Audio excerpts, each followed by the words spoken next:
Hey guys, welcome back to the channel. This is a story about what if Saiyan Naruto x Bulma Dragon Ball The End. Before I start, please support for more amazing content and do consider subscribing to my channel and share this video with your friends. This is written by killerssg, link in description and support writer. Let's start the video. Chapter 9. Cooler's Revenge. While Naruto and his clone were fighting, the shinobi were confused as to what to do. These two aliens had just suddenly appeared and the purple alien wanted revenge against him, having put shame to his family after defeating Frieza. What should we do, Hokage-sama? We should try to help in some way.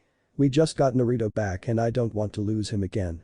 Anko said, with concern in her voice, surprising many people hearing the interrogation sadist acting like this of all people, except for the few who knew how close they were when he was younger.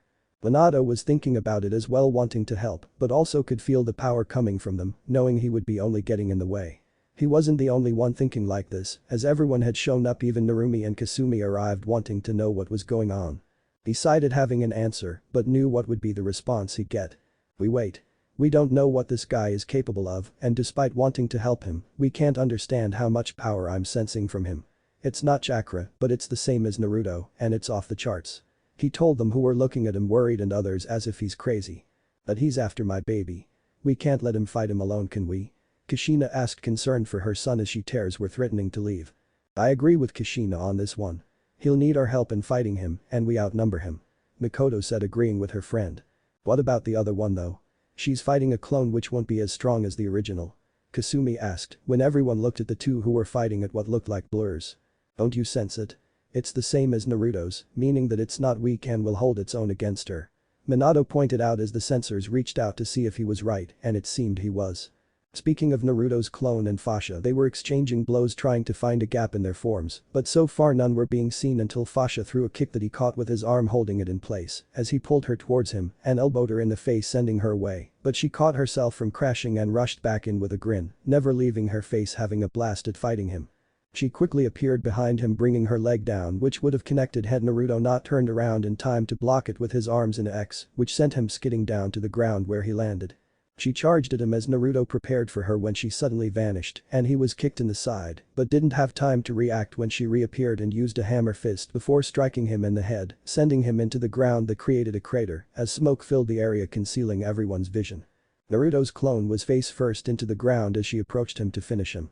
She got close enough as she charged a Kai ball in her hand, ready to fire it when Naruto did a sweep at her legs, causing her fall as he kicked her in the chin, sending her upwards as the clone got up with a smirk on his face, but then gained a serious look and decided to end things now so he can help take care of Cooler.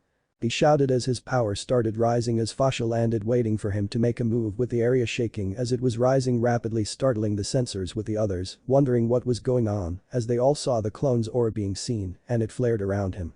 It lasted for a few seconds before he stopped, feeling this should be enough. The clone shot up at Fasha, who was too slow to react as she was sent flying with a punch to her jaw that felt like it was shattered from the force alone. She skidded back and charged at him, but every strike she would send he was dodging with no difficulty, which was annoying her.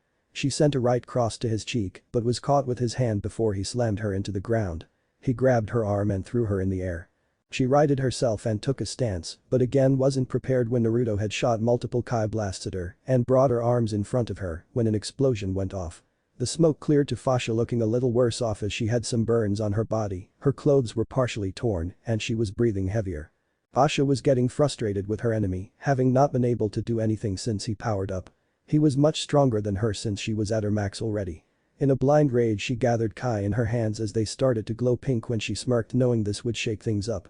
Naruto saw this and brought up and charged his own attack that was blue, as he knew if she succeeded that it would cause a large amount of destruction which would hurt if not kill the shinobi and his family and friends. Full power energy wave. Majestic spiral wave.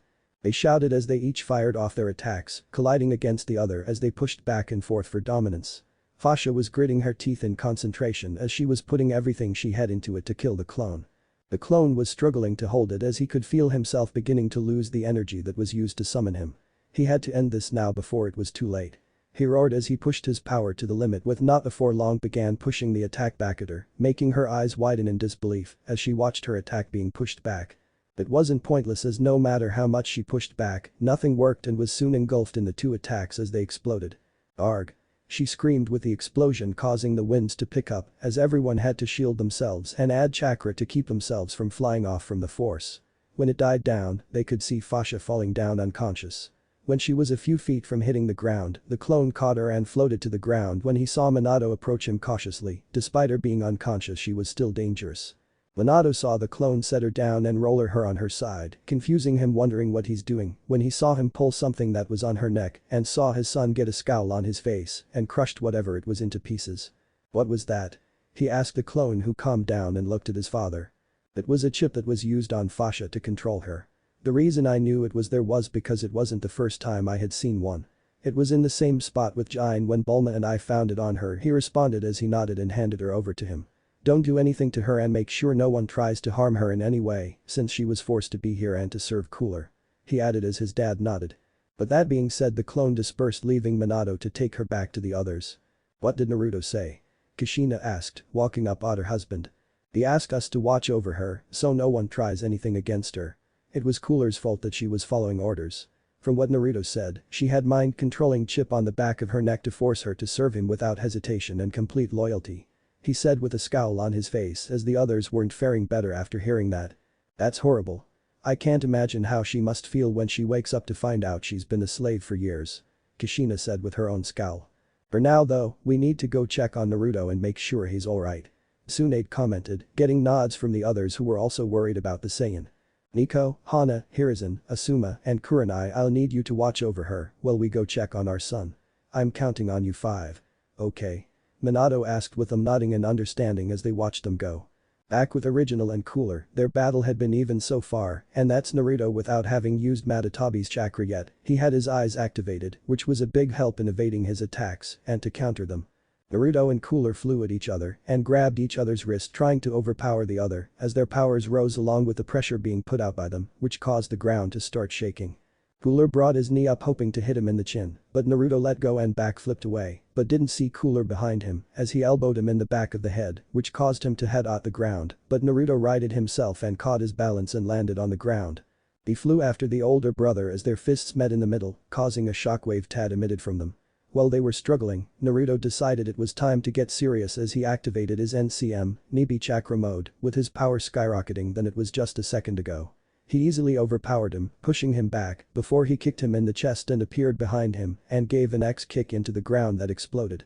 The rubble around him exploded as Cooler came into view looking worse for wear, but he appeared behind Naruto wanting to get the drop on him, but Naruto was prepared and grabbed his wrist before he pulled him towards him and elbowed him in the face and appeared behind him as he grabbed his tail, had spun him around before throwing him back to the ground. He wasn't done as he held his hands in a familiar stance. Kamehameha. The blue beam escaped from his hands that went straight at Cooler, and when it impacted where he was, it created an explosion that forced everyone to shield their eyes from the dust and smoke. Naruto waited for Cooler to come up as he knew that he wasn't dead since he could still sense his energy. He wasn't surprised when he jumped out of the ground and appeared across from him, but the shinobi who were watching looked in horror at seeing him alive after taking an attack like that, and they looked over at Naruto, and to see he wasn't even surprised startled them, especially his family and his friends, who were now worried for him. He dusted himself off with a smirk on his face. Well now, that's quite the amount of power you have there, Saiyan. I'm impressed with your strength, but I now playtime is over. Cooler said as he shouted as his power rose and his body started to change, making Naruto have a sense of dread, causing him to cover his eyes from the wind picking up. Cooler's body began to transform, he grew bigger as his chest and muscle mass expanded, his wide armor plate started to change into different shapes, his head got encased except his eyes and mouth, 4 spikes extending from his cranium, and a large dark blue gem in the middle. Naruto was now worried since his power was way above what it was before and knew this would be much more difficult. Naruto didn't get a chance to do anything as Cooler suddenly was in front of him with his fist embedded in his stomach, making him cough up blood. Past. I never saw him move. He's way above Frieza in terms of speed and power. He said mentally. Naruto tried punching him, but found his fist caught in his grasp and winced when he started squeezing it. Cooler used his other hand and punched him in the chest, sending him crashing. Cooler was again in front of him with his tail out ready to pierce him, but his tail went through him as Naruto used Kamui to become intangible to escape him. He shot out Kai blasts when Cooler flew at him, but it wasn't enough to stop him. Cooler grabbed his face and slammed him into the mountain before he slammed him again into the ground that created a trench. Naruto flew out of the ground and was breathing heavily with various wounds on him, but he would keep fighting. He brought his hands out as familiar orbs appeared in his fingers on both hands though. Minato and others saw this and were wondering what he was doing when they saw the 5 elements appear with one in each finger, finding this amazing at using 5 elements simultaneously. Double Hell's almighty beam. He shouted as the beams left his fingers with Cooler, looking at them amused when he decided to let them hit as it connected and caused an explosion. Naruto was panting having put everything into that attack, and his worries turned to horror when the dust settled and he saw an unharmed Cooler with his arms crossed over his chest. "No way." Minato shouted in disbelief. "That shouldn't be possible." Kushina was of a similar mind as was everyone else. Naruto-kun put everything in that attack. It looks like he did absolutely nothing to him. "Hokage-sama, we should do something now." Mikoto said in urgency seeing Naruto step back from his surprise and fear. "I will admit monkey, that was quite the power you put into it, but as you can see it wasn't enough. Now I'm growing bored, so it's time I end this." Cooler said when Naruto found a fist in his stomach and then the next thing he knew he felt several punches to his chest and a kick sending him away into a nearby mountain. Naruto got out of the rubble slowly feeling a lot of pain from the attacks. Naruto was panting heavily. Well, his power and speed have gone up inconsiderably and have even surpassed Frieza. He really is his brother, but I won't quit. He said as he focused on the brother who was smirking at him. Naruto calmed himself as panicking won't help him against this guy. With new vigor he ascended into the air facing Cooler who was still smirking at him. Naruto flew at faster speeds than before and Cooler felt a punch to his jaw that sent his back a little, but the smirk never left his face. Naruto appeared above him and brought a heel kick to his head, but Cooler dodged it and smacked him with his tail in the chest, pushing him back. Naruto charged again, sending out several punches and kicks, but Cooler was blocking them all with the same expression and it was pissing him off. All of a sudden he felt need his gut, he coughed up blood and held his stomach, but Cooler capitalized on the moment and used his tail to grip his neck and he sent several punches to his stomach, laughing maniacally as everyone watched in horror at seeing Naruto being beaten so easily. "Are you done already?" Cooler asked boredly when Naruto brought his leg up but was caught and he sent another punch with his other hand to his jaw, which again made him spit out blood. Naruto's body felt limp from the assault and he felt his chakra shroud end leaving him back to normal. He threw the Saiyan down to the earth and descended on him, but was surprised to find him getting back up despite being nearly out of power with his top being exposed, revealing his 8-pack abs and chiseled chest. "I guess you have some fight left in you still, but it's still not enough to beat me. Now for killing my brother, I should make you suffer for the embarrassment you put my family through." "How should I do that though, since killing you would be too merciful?" He asked him, but never got an answer, just a glare in response. "Oh, I know, you seem to be close to that group of people that showed up as they've been talking about you a lot. Maybe I should kill them, what do you think?" He asked with this time getting a response. "Like hell you will touch them, bastard. I won't let you." He raged at the threat towards his family. "Really? You won't let me? Let's test that, shall we?" He questioned with a mad grin when he pointed at where Kushina, Minato, Anko, Tsunade, Mikoto, Narumi and Kasumi were at as he brought out a red orb that would easily kill them. "No, Cooler, don't." Naruto shouted with tears in his eyes, but it didn't do anything as he fired the Kai ball at them. His mind went to his reunion with his family, his friends and teachers. How they all were happy and were able to be together again after years being apart. He then thought about Caulifla, Kale, Jine, Bulma and his love for them. His rage was rising as he watched the ball get closer to them. He could already imagine their screams and death and it was all because he was too weak to do anything. "Everyone," he whispered to himself as his hair started changing from black to golden along with his eyes to teal. "I won't lose anyone else ever again." He shouted as his body exploded in a golden blinding light. Kushina, Minato, and the others could do nothing as they watched their favorite Saiyan get beaten by the monster and it horrified them to see such brutality happen and it brought tears to their eyes at how they couldn't do anything to help him. They then saw Naruto on the ground unable to move and got even more scared when he mentioned killing them and they couldn't move or do anything as they saw an orb appear above his finger and shot it at them. It was at that moment when they saw a bright golden light that forced them to close their eyes and they were waiting for the ball to end their lives. When nothing happened, they slowly opened their eyes and saw something amazing in front of them. Naruto was different again, but he wasn't in his tailed beast cloak. His body looked more muscular, yet still lean, his hair was now golden yellow with his hair spiked up, and his body was lit in the same yellow glow as his hair along with his tail. What really surprised everyone was that he was holding the ball in his hand with no difficulty before he threw it back at Cooler, who was forced to get out of the way of it. When Naruto turned around, they could see his eyes were now teal instead of his usual onyx-colored ones. This brought awe from everyone, and the women had to fight down blushes, but it was mainly Anko, Hana, and Mikoto. "Nah, Naruto. Kushina asked worriedly, but relaxed when she saw him smile. He smiled back before he gained a serious look and looked back at Cooler, who was looking at him in intrigue but wasn't concerned still. "So, is this the power that you used to kill my brother? No matter, it won't change the outcome," he said, bringing his hand up as he prepared another bowl of kai on his finger, but Naruto suddenly appeared, grabbing his wrist as he punched him in the jaw, but he didn't let go. He sent a knee to his stomach, kick to his chest, and then a series of blows to his stomach and let go before he brought his foot up, kicking him in the chin, sending him further into the air. To everyone that was watching, it looked like blurs to everyone, with no one being able to see the attacks that Naruto gave him. Naruto brought his hands together and shot a large kai ball at Cooler, who had just enough time to cross his arms as the orb exploded, causing smoke to cloud everyone's vision. When the smoke cleared, Cooler had several cuts and they could see he was bleeding in several parts of his body, but what caught their attention was how angry he seemed to be getting. You monkey. This can't be happening. I'm Cooler. The strongest being in the universe. I will not be beaten by a monkey like my little brother. He roared in rage as he brought his hands up as an orb formed and started getting bigger and bigger. Naruto floated to the ground watching, knowing the size of this attack would blow up the plane if it hit the ground. Naruto cupped his hands to meet the attack as it began glowing blue again. Ha. We. Ha. We. Ha.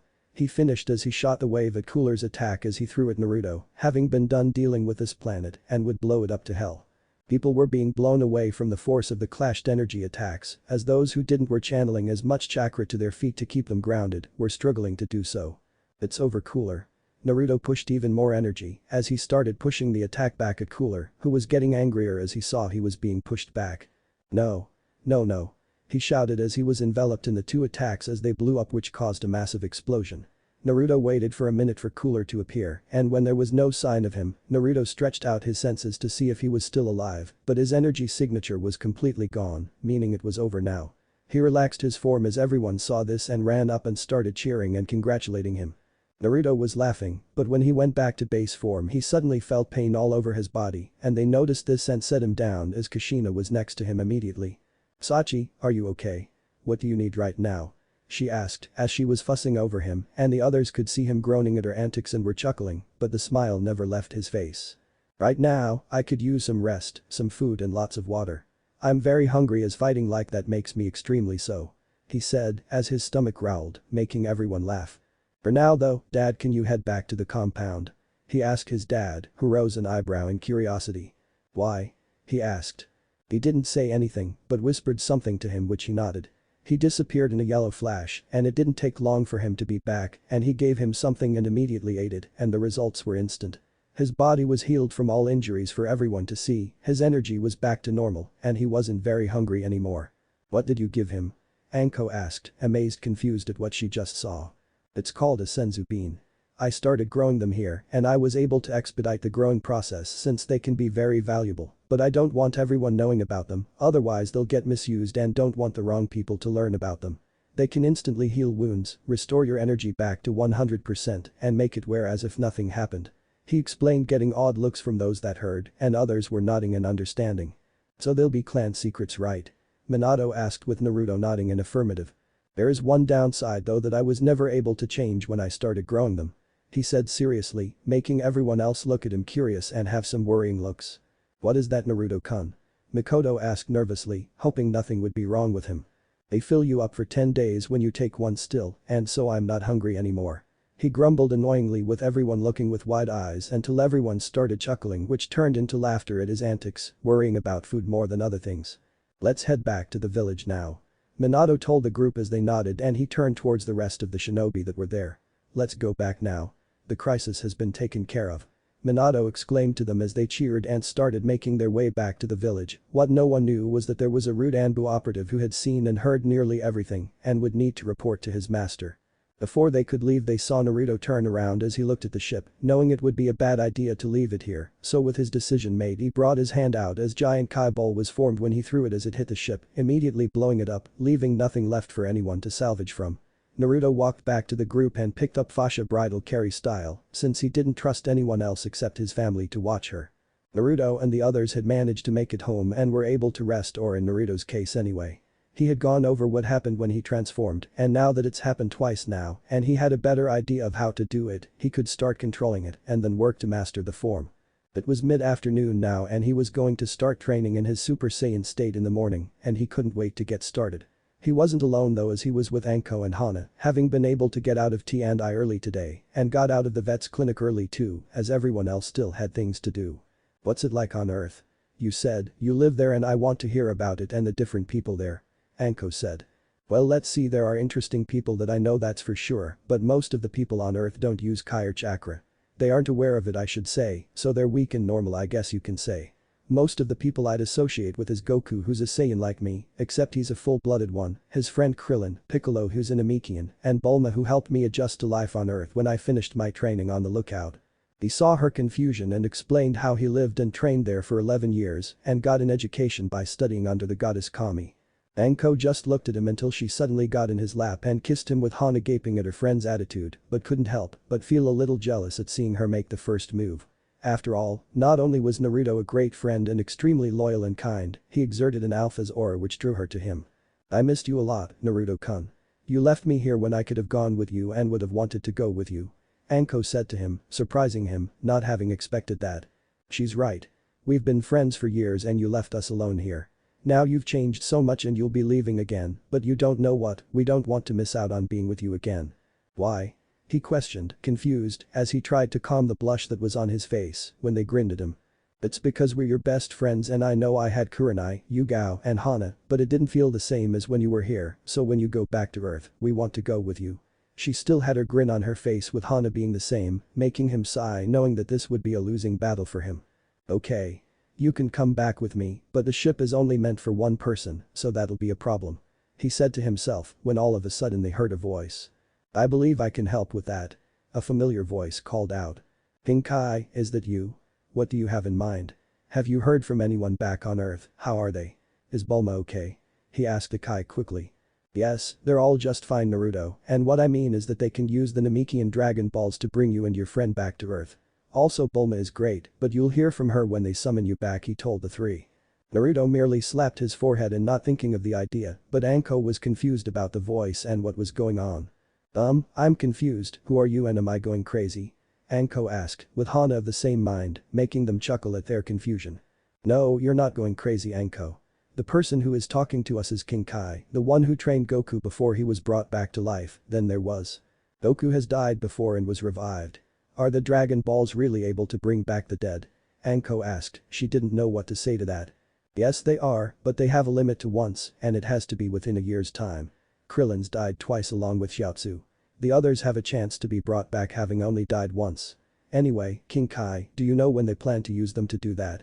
He asked the Kai, not seeing the shocked faces on the two girls. Yeah, they plan to use them in 2 months since they'll be usable then, but for you it'll be a month. The Kai told them with Naruto nodding at the information. Alright. Thanks for the notice. He said as they ended the conversation with King Kai, now with a lot on their minds. Well, looks like we have a month before then, are you sure you want to go with me? You do have a life here already, right, both of you I mean? He asked, but they nodded in confirmation. Yes we are.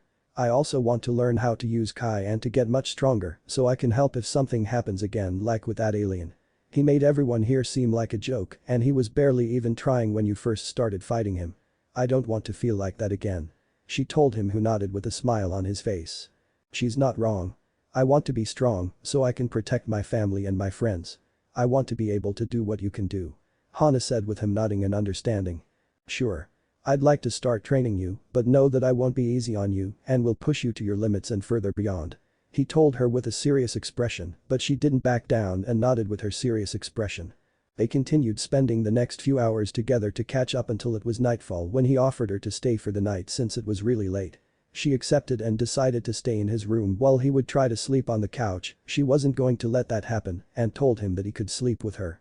Next morning, Naruto was in his family's training ground with his mother, there wanting to see what her son was up to, and he told her that he was going to be learning to transform into a Super Saiyan at will and even perfect it to where there would be no side effects. Of course Naruto had placed seals, so no one could sense his energy output when he would transform. The seals were enhanced with chakra and Kai which made them much stronger. HHHHH. He shouted as he remembered what pushed him to transform and the feeling of wanting to protect everyone precious to him.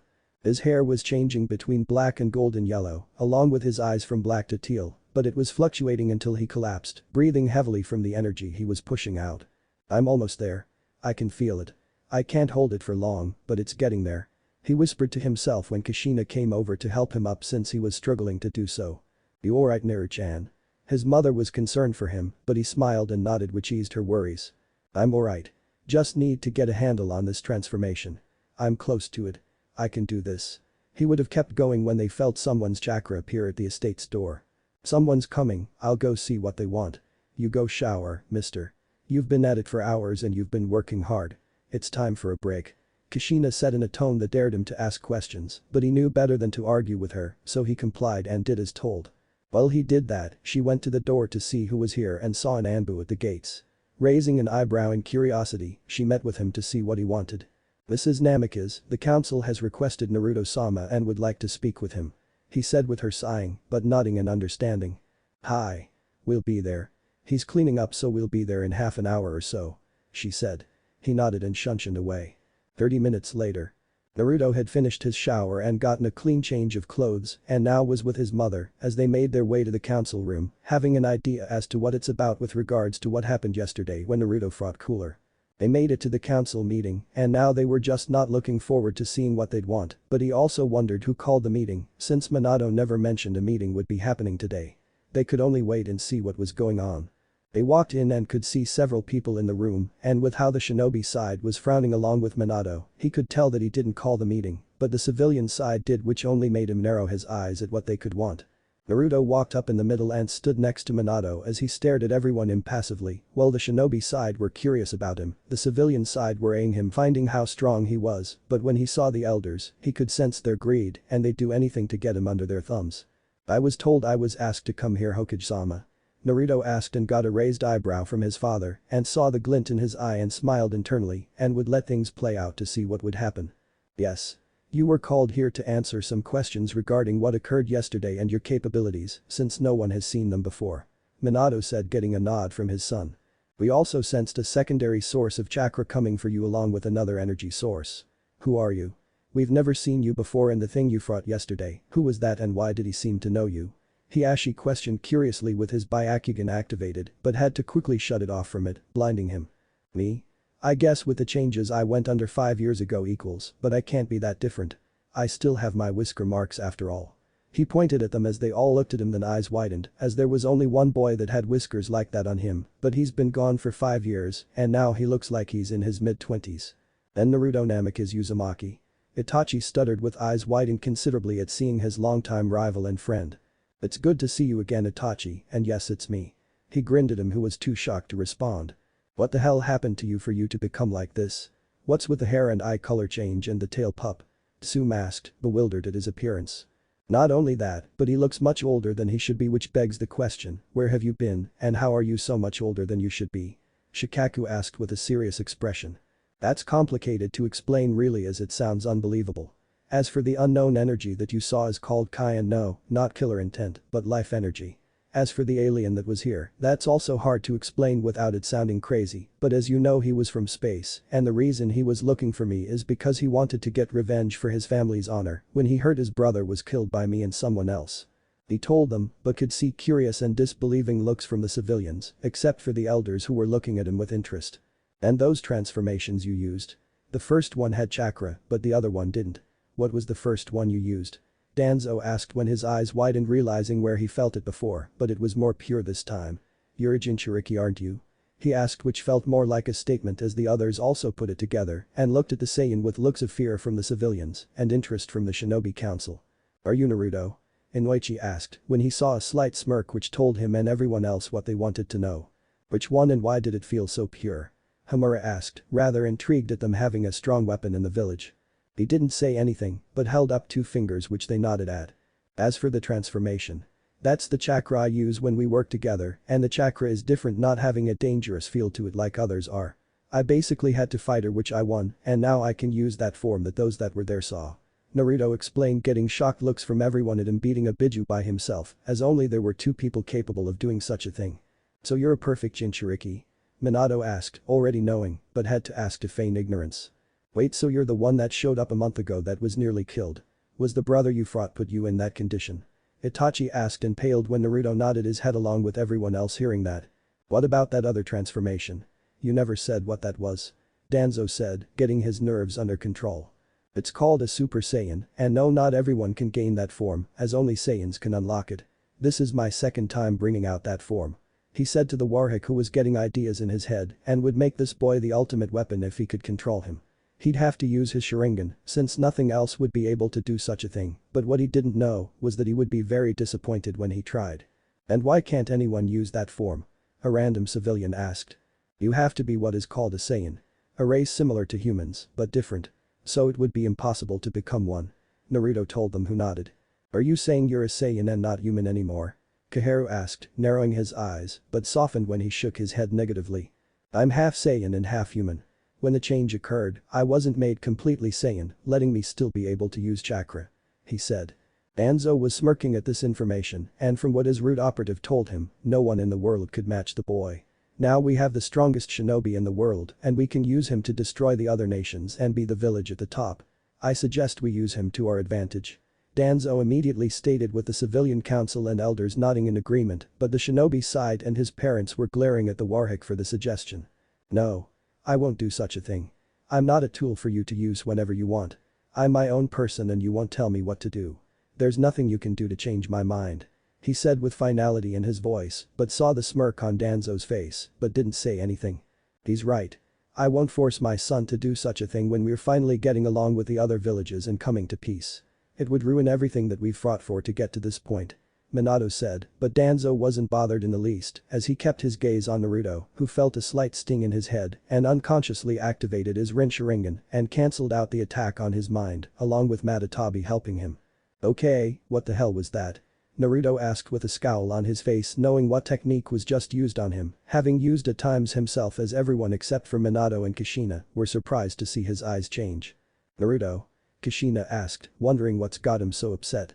Someone just tried using a genjutsu to control me, and there's only one that is capable of such a thing. He sneered as he looked around. Naruto-kun, it was the man with the bandaged eye. I sensed his chakra spike right when the genjutsu was used and no one else has changed. Matatabi told him, who narrowed his eyes at the Warhawk. Danzo Shimura. How dare you try to control me? He sneered as he flared his power and the Kai made everyone feel uneasy. Naruto, stop. You're making it hard for people to breathe. Minato called out to his son, who took a breath and lowered his killer intent, but the glare never went away. Now why do you believe Danzo tried to do something? That's a huge accusation to make. Minato said with a serious expression. Because of a certain tailed beast who sensed his chakra spike right when the genjutsu was used. It was easy to notice since no one else has changed. Hiashi, I need you to use your Byakugan and check him for any Sharingans. Naruto said as Hiashi did as requested, and he was shocked at what he saw. Oh god.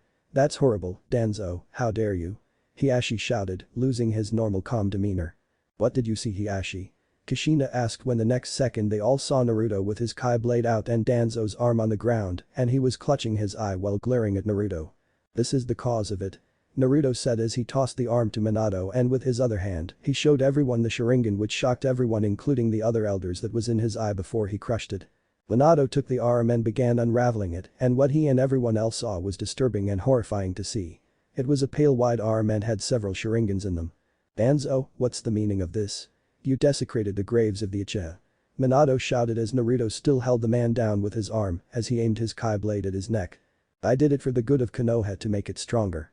I did this for the village. Danzo commented through gritted teeth at losing the majority of his power. Root. He called out as a group of Anbu showed up with northeast masks on and started attacking Naruto. Naruto made quick work of them as he was too fast as no one could keep up with him. Danzo was seen leaving the chamber when Naruto appeared in front of him, blocking the exit as he held a Kai orb in front of his face with an emotionless expression. That's far enough, traitor. He said when Danzo scowled at him. Damn you, boy. You ruined everything. This wasn't supposed to happen, especially with what was planned for you. If you hadn't disappeared, you were supposed to come to me and become the weapon to defend me. If you hadn't disappeared and that energy hadn't saved your parents, you'd be mine and your bitch of parents would be my puppets too. Danzo roared in anger at having his plans ruined. So that perverted bastard was working with you? I'm glad he's dead and you never talk poorly of my parents like that. He yelled as he felt himself transform into Super Saiyan unconsciously. I sentence you to death. He shouted as he shot the Kai ball at him and caused an explosion, killing him instantly. Naruto appeared back in the council room as the rude Anbu were dead, and he spread his senses out to see if there were more, and lo and behold, there were hundreds of them below the village. Dad, I sense hundreds of chakra signatures below Konoha. It seems Danzo still had his own private army. He told him, who nodded with a growl, having remembered how Hiruzen had told Danzo to dismantle Root, but apparently it was ignored. Let's go take care of it. We'll need Anbu and Jonin to deal with this. Can you lead the way, son? Minato asked, who nodded, and he turned towards the council. With everything we've learned, this meeting is adjourned. He told them, who nodded, and they all left, and the Shinobi Council went with Minato, Kushina, and Naruto to end Root once and for all. For the next couple hours was spent in eliminating Root and seeing if there were any kids that could be saved still before they were too far gone and brainwashed. They had also found several folders with documents that detailed all of his dealings, which made them sick, but one thing pissed him and his parents off the most was how Danzo had alerted a member of Akatsuki of where she'd be giving birth, and how he gave Iwa, Kumo, and Kiri the seals to deactivate the whirlpool defenses. This man was the single reason his clan went near extinction and for the Kyuubi attack. Also, he could become Hokage and make it in his image. After everything was done, they spent the rest of the day comforting his mother, who had learned so much and would need them to comfort her. 2 weeks later. 2 weeks went by rather quickly for Naruto. Not a lot was happening except for him training to where he could transform into Super Saiyan at will, and after a week of trying he had managed to do it finally. Now he had to really learn to control it and then to master the state.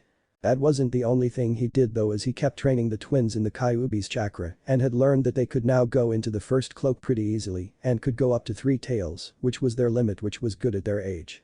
He also learned that the Kyuubi had told them their name and had even opened their cages to allow them freedom, which made him happy to hear, along with Matatabi. This gave them the opportunity to go deeper into the mindscape that all Jinchuriki can get into along with Ibiju, and when they met Matatabi, he laughed at seeing their expressions of awe and how adorable she looked. She instantly liked them, and after some time getting to know them, she told them her name as a sign of trust, also learned that the Kyuubi's name was Karami, which he thanked her for telling him her name and wouldn't ruin her trust. He spent lots of time with Mikoto, having been gone for years, and they were getting back to the swing of things. She was having a hard time believing that this was the same kid that she trained and was now a man. And he was now only about 10 years younger than her now. She would need to think about what she's feeling and figure them out.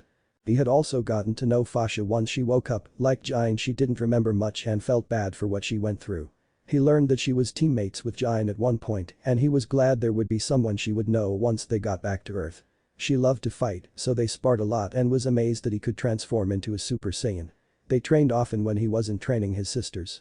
She also got to know the others and became fast friends with Anko and Hana, much to his horror. Knowing the stories they'd share with her made him nervous, as he found out that Fasha liked to tease him whenever she could. She also got to know his family and enjoyed their company and found their shinobi life to be intriguing, being similar to her old work under Frieza, only on a smaller scale. Right now Naruto was in the estate with everyone as they were relaxing after a long day. Anko and Hana were there too.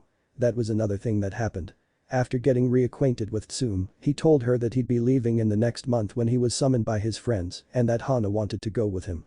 After some threats and promises that he made to her, she would allow her to go on the condition that they'd visit when they could, which he promised they'd visit. This is nice.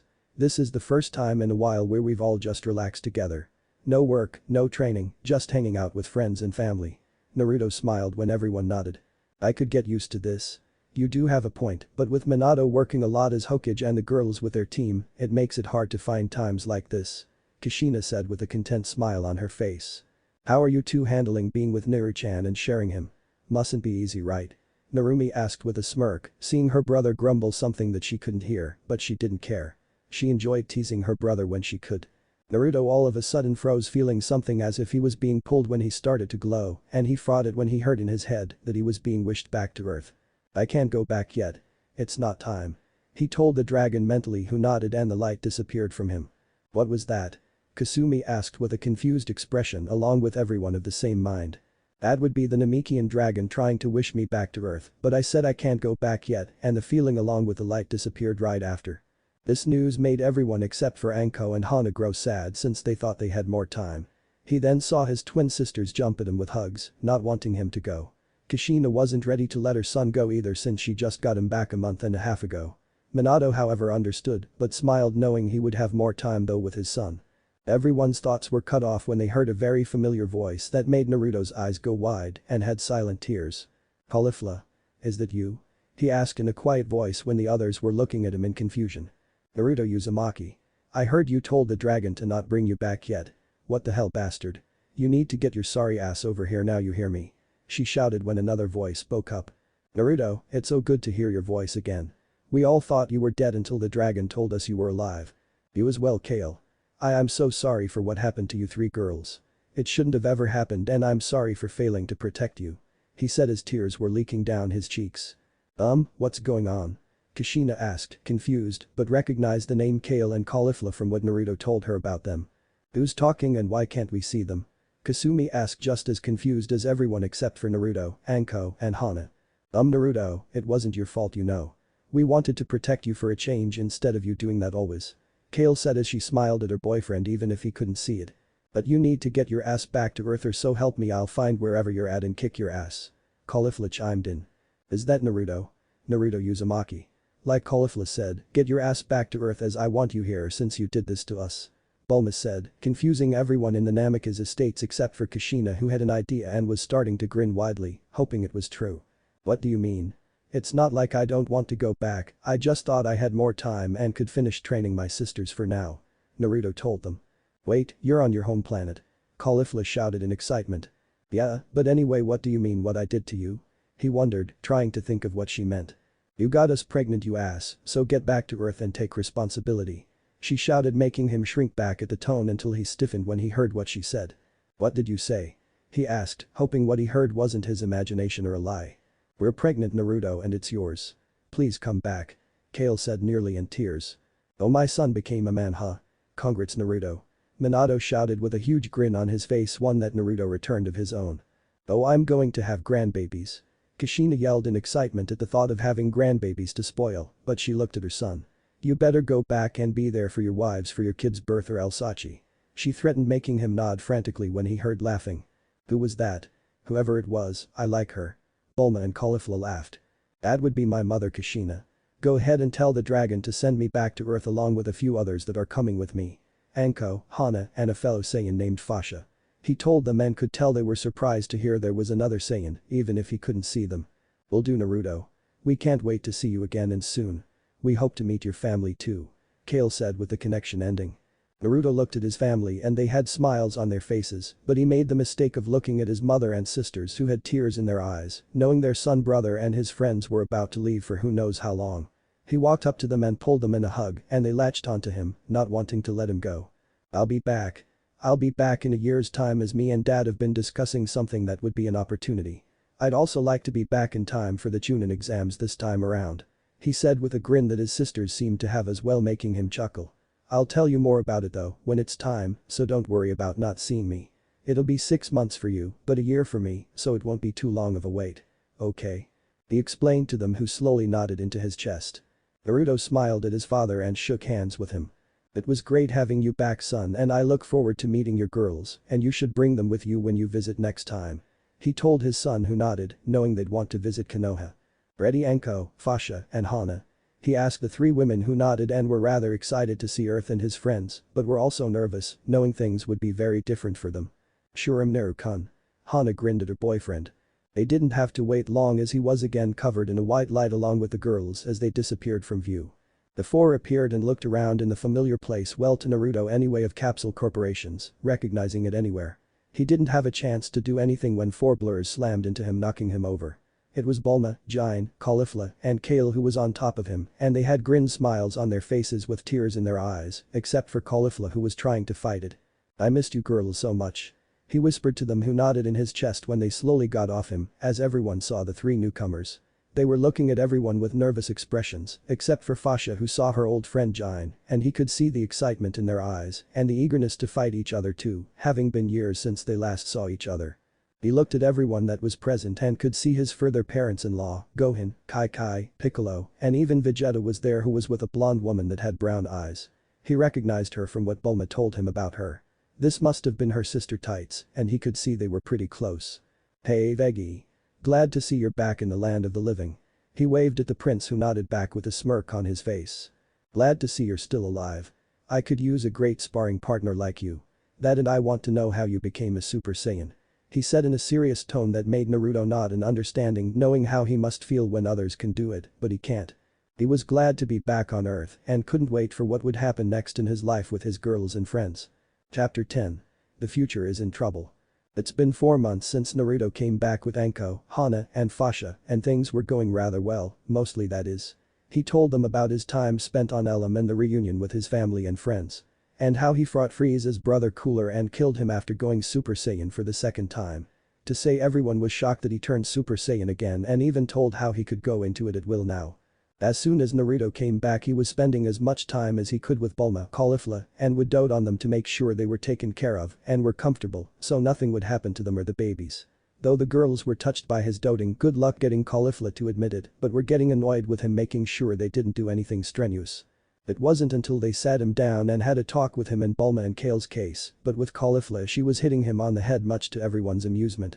After that he would still watch over them, but to a lesser degree, and tried not to smother them as much. There was also the matter with Matatabi. Ever since he came back to Earth, she's been acting different and strange. She's been showing something different other than sibling affection and even showed him her human form which he didn't know she had. Her human form was beautiful to say the least. She was a beautiful young woman with a voluptuous figure, long light blue hair with split bangs, and green-yellow eyes with cat-like pupils. Her attire consists of a black kimono, a yellow obi, a set of golden beads, and an ornately detailed headband. The kimono features a red interior and it is open at her shoulders, giving view to her large breasts which were F-cup sized. He was at first hurt that she never told him about it but got over it quickly as she must have had her reasons and when she explained that she didn't use it often which made sense to him. She would kiss his cheek often and flirt with him. He knew she was flirty and such, but it felt more than that for him. He would need to talk to his girls about it. He had also been working on getting her out of the seal. He was about done with the project too. He hasn't told her or anyone about it, wanting to surprise her and all. Another thing that happened was 2 months ago he and Bulma, Kale and Caulifla got married and when they were asked which names they wanted to take either Namikaze or Uzumaki, Kale wanted to take the Namikaze name and the other two took the Uzumaki name, so now they were Bulma Briefs Uzumaki, Kale Namikaze, and Caulifla Uzumaki and they couldn't be happier. Anko, Hana, and Fasha had adjusted well to Earth along with Jin from what he heard had found out that her son was Goku, which he had a feeling was the case after she told him about her husband and what he looked like was too much to be a coincidence. He along with Fasha and Jin would spar often and they wanted to know if he could train them too and wanted to see if he could turn Super Saiyan and were not disappointed when he showed them the transformation. He explained the reason he was able to transform how the power came to him when it was needed until he could do it at will. Naruto had started training to master the transformation to where he can stay in the form for as long as he wants. It's been a month since he started doing that and he realized how much it would drain him quickly, but he would keep going as it would raise it and would get this down. He had a feeling there was more than just Super Saiyan, as if this was the legendary Super Saiyan then it wasn't much, so he assumed there was more than just the transformation. First though, he had to get Fasha, Jin, Caulifla and Kale to transform too. He wouldn't leave his fellow Saiyans behind like that, but would have to wait on Kale and Caulifla since they're pregnant. If they wouldn't want his help then he would let them be. Vegeta had left Earth in one of the gravity ships that they took to planet Namek to look for Goku and to finish off Frieza's soldiers that he came across and that was 3 months ago. Naruto was in the gravity chambers at 150 times Earth's gravity with Fasha and Jin sparring with Naruto. On, this isn't all you got is it? He taunted with a smirk on his face. Let's show this guy who he's dealing with, Jin. Fasha told her teammate who nodded as they charged up to full power and charged at him with increased through punches, but he caught them with one hand each before they threw kicks, but he blocked it by crossing his arms and was sent skidding back. Jin followed after him as they fought, sending punches and kicks. He was caught off guard when she grabbed his shirt and jumped over him and wasn't prepared for when he saw Fasha preparing a Kai blast, but didn't have time to dwell on it when she fired. Full power energy wave.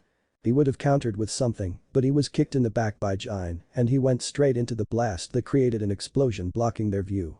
When it settled down, it showed he had his arms crossed and a smirk on his face. That was a close one. Any later and that would have gotten me pretty good, but I'm not done yet. He shouted back at the two. Let's go shut him up, Fasha. He's got quite the mouth on him. Jin said as she nodded and they charged at him and threw punches that he caught with ease. They were both fighting him head-on together throwing different punches and kicks but were surprised how he was keeping him and reacting with his own attacks. He didn't power up that much, it must have been something else. Now Jin. Fasha shouted as they pushed him back with 2 punches that sent him skidding back further in the gravity chamber and charged their attacks at him. Fasha's was blue and Jin's was pink. Full power energy wave. Mother Nature. They sent out their attacks hoping to finish this fight, but Naruto was able to see them coming and brought his arms up and gave a shout as a protective barrier appeared around him. His power rose and rose quickly until he changed into a Super Saiyan which made it explode, causing their view to be blocked. When the smoke disappeared they could see that Naruto had a serious expression on his face, but that wasn't all that changed. He was now in his Super Saiyan form and didn't look like he took any damage either from what they could tell. That was impressive, you two. You make quite the team to force me to transform like this, but now it's over. He shouted as he disappeared. The next thing they knew was pain, as they felt their stomachs take hits and force them to their knees, and they weren't moving, indicating it was over. Naruto went back to normal and had a small smile on his face. You two really are something.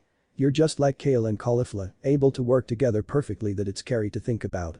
He smiled, but it changed to horror when he saw their angry looks being directed at him. All that work and you one-shot us in your Super Saiyan form.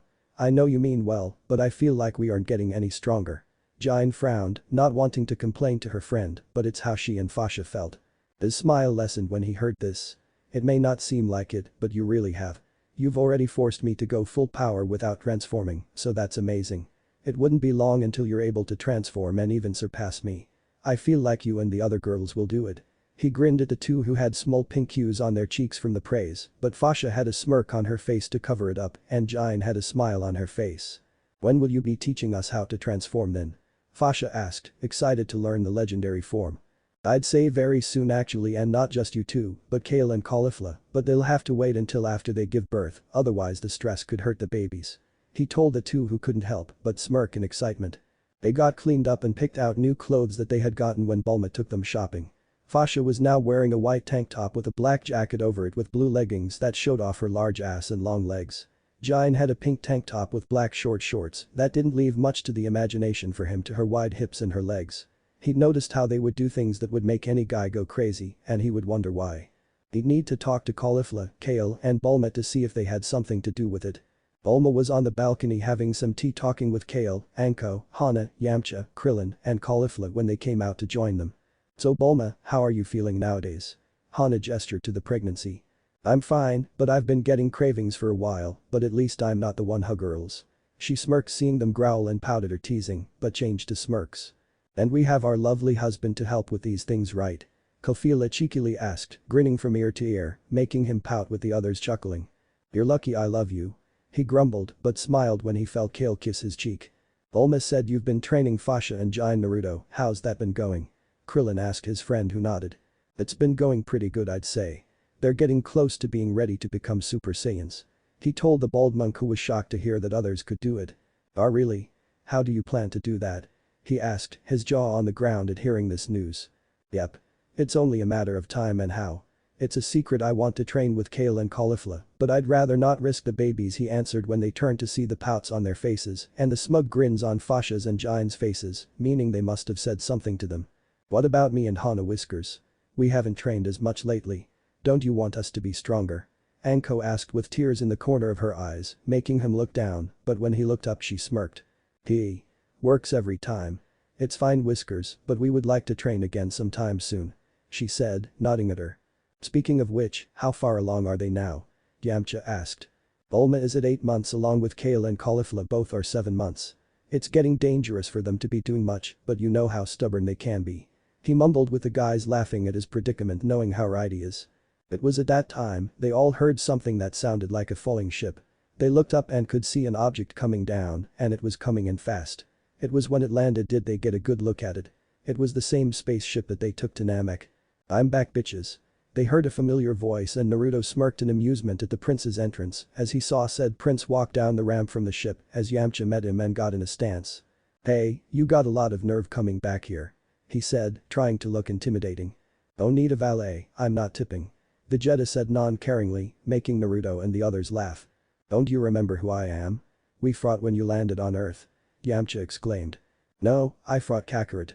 Nappa fought everyone else, except for that one guy who got killed by a Cyberman. He said, before he looked at Yamcha again and started chuckling which turned into hysterical laughing. Oh yeah, I dare you to come over here and laugh at me. He tried to act tough. Ha. Ha. Ha. He said landing in front of him with a blank look. Yeah, see now we can laugh together. Yamcha said, scared of the prince. Vegeta was about to say something when a yellow blur knocked him over, who looked a mix of anger and joy on her face. "Hey tights." He groaned from the hit. "Hey, it was a good hit, don't judge. You asshole. You left me alone and now it's time to pay me back as I have something to tell you too," Tight said, making Naruto snicker when he saw the questioning look on his face. He groaned knowing he would be in trouble for just leaving like he did, but now was wondering what she had to tell him. "What is it?" he asked her. Before she could tell him, she sniffed him and got up while pinching her nose. "You need a shower. You reek," she said with disgust. "Fine. Tights and Tight sister, take me to the shower," he ordered smugly, but got a whack in the head. "No ordering your sister-in-law like that. Remember what happened last time you tried that with me?" She smirked when his face went completely pale at the memory. "Yes ma'am. Sorry ma'am," Vegeta said, still paling. "Ha." He laughed, but hunched over when Bulma elbowed him in the stomach. "Don't go laughing at him. You're the same way you know." She smirked when he went quiet knowing she was right. They continued talking for a bit when Vegeta came out, which didn't take long. "Vegeta. What the hell are you wearing?" He laughed seeing the prince wearing a pink shirt, having not expected him to wear one. "It was the only shirt that Tights had for me for now till she can take me shopping." He grumbled and got looks of pity from Naruto, knowing all too well how much torture that can be. "Anyway, now that you're back, how was space?" he asked, wanting to hear about it. "It was great. Got to kill Frieza's weakling soldiers for one, which was fun, but I never found Kakarot anywhere," he told him, who nodded. "That sounds like fun. I almost wish I would have gone, but I have a feeling I wouldn't have lived long if I had," he said, making Vegeta smirk knowing what he meant. "Ah. Letting your women control you like that and you call yourself a Saiyan," he said when he felt killer intent on him along with Naruto and they turned to see their women glaring at them, which made them shrink in their seats with them nodding and going back to talking like nothing happened. "I think it's safe to say that they do have a say in our lives," Naruto said when he got an idea. "Wanna spar?" he asked, getting a smirk from the prince, who nodded, but before they could move they, along with everyone except for Bulma and Tights, felt familiar energy heading towards the planet. "I thought you guys killed him. How's he still alive?" Krillin stammered out in fear of the person who had killed him before. "Damn, I thought he did too. I knew I should have done it, but Goku said he'd handle it," Naruto shouted, unconsciously going Super Saiyan. "Naruto, stop." Caulifla shouted, making him take deep breaths and powered back down. "We should go check it out before he has a chance to cause any harm to any nearby cities," Naruto said. "It's my turn to kill he bastard since the clown couldn't do it and you killed Cooler already," Vegeta said, with Naruto agreeing, knowing that Vegeta deserved it more than anyone else, having served under him the longest and wanted payback. "You'll need these just in case," Bulma said, handing him a small bag of senzu beans. He kissed her cheek and did the same with Caulifla and Kale, since they knew they couldn't go with being 7 months along and all. "I'll call Gohan to let him know, but I'm sure that he and Piccolo sensed it as well, so we'll be seeing them too," Krillin said as he took off along with everyone else that would go. Naruto, Vegeta, Fasha and Jain made it to where they could sense Frieza would land, and when they got there they could see Gohan, Krillin, Piccolo, Yamcha, Tien and Chiaotzu. "I'm guessing that everyone else felt the energy and checked it out?" Naruto asked with everyone nodding. "Hey, Naruto-sensei." Gohan greeted with a grin that made him chuckle and ruffle his hair that made him pout. "It's good to see you, kid. You've grown quite a bit since we last saw you. I can tell you've gotten much stronger since then too," he said, making him grin at the praise before he became serious. "It's Frieza, isn't it?" he asked, hoping he was wrong, but he shook his head fearing the worst. "It'll be fine, kid. I can take him on, but I can tell there's another power level that's even stronger than him. Almost as strong as Cooler actually," he said, surprising everyone except Vegeta, who had an idea of who it was. "That's probably his dad," Vegeta said. "He has a father?" Yamcha asked. "Of course he does. Everyone has a dad, except me," Piccolo commented. "Ha! Your dad's dead," Vegeta exclaimed. "So is yours," Piccolo retorted. "Ha!" was all he said. "Let's do this. We need a plan though." "Any ideas?" Naruto asked when Piccolo spoke up. "Since we have the numbers along with a Super Saiyan, you fight Frieza and his father, while the rest of us take on the soldiers since you're the strongest here," he suggested, getting nods from everyone except Naruto and Vegeta, who looked at each other and nodded. "Vegeta can take on Frieza while I take on his father. He's gotten much stronger, so I think he can keep him busy. Let's go," he shouted as they were about to take off when they saw a Kai blast hit the ship, forcing them to land sooner. "What was that?" Krillin asked. "Not sure, but whoever it was we should go help them, or at least watch from a distance in case they need help," Jain said, not wanting any innocent people to get hurt. "We won't know until we get there, but you're right. It would be wise to observe for now," Piccolo said with everyone agreeing. They all lowered their power levels to 0 where they could observe without being caught. When they got close enough, they could see 3 people there. 2 of them had black hair, being male and female, with the female having her hair in a ponytail and the other had long red hair. Well, they looked to be having fun. Naruto chuckled at how the 3 strangers were mowing through Frieza's underlings like they were nothing. They're true warriors with what they're doing to them. I approve of their actions. Vegeta nodded with a smug grin. I don't know. They scream crazy to me. Yamcha commented. For some reason that bothers me and I don't know why. He said with a confused expression. Back with the trio.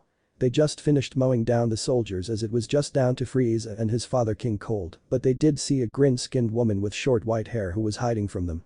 Well, now that the trash is taken care of, we can deal with the mechanical dildo. The red-deeded woman said with a smirk as the other 2 chuckled. Naruto heard this and nearly lost it, trying not to laugh out loud and not to give their position away, while everyone else except Piccolo, who was smirking having heard it too, was wondering what he's laughing about. Well, she certainly has some spirit, don't you think so, son? Cold asked amusedly. She certainly does, but I'm about to spill her guts all over the floor for her disrespect to her superior. We'll see about that, Frieza. I have to say, for someone who's supposedly the emperor of the universe, your power level isn't very impressive. The male black-haired kid said, further angering him. Grrr. He growled at the insults he was receiving, but calmed himself before he started chuckling. Very amusing, brats. I can see that you're all bark and no bite. Now, why don't you 3 leave us alone while we wait for the Super Saiyan? He dismissed the trio, not concerned about them. Waiting for Goku, huh? That's funny because so are we, but what makes you think he's the only Super Saiyan? The black-haired female asked with a smirk still on her face. Are you referring to the other monkey? Please, he's nothing compared to him and probably can't do it again if he wanted to. Again Frieza dismissed him and Naruto, who was about ready to prove how wrong he was, but a hand on his shoulder stopped him from doing anything. Nah, not Goku. You're looking at him.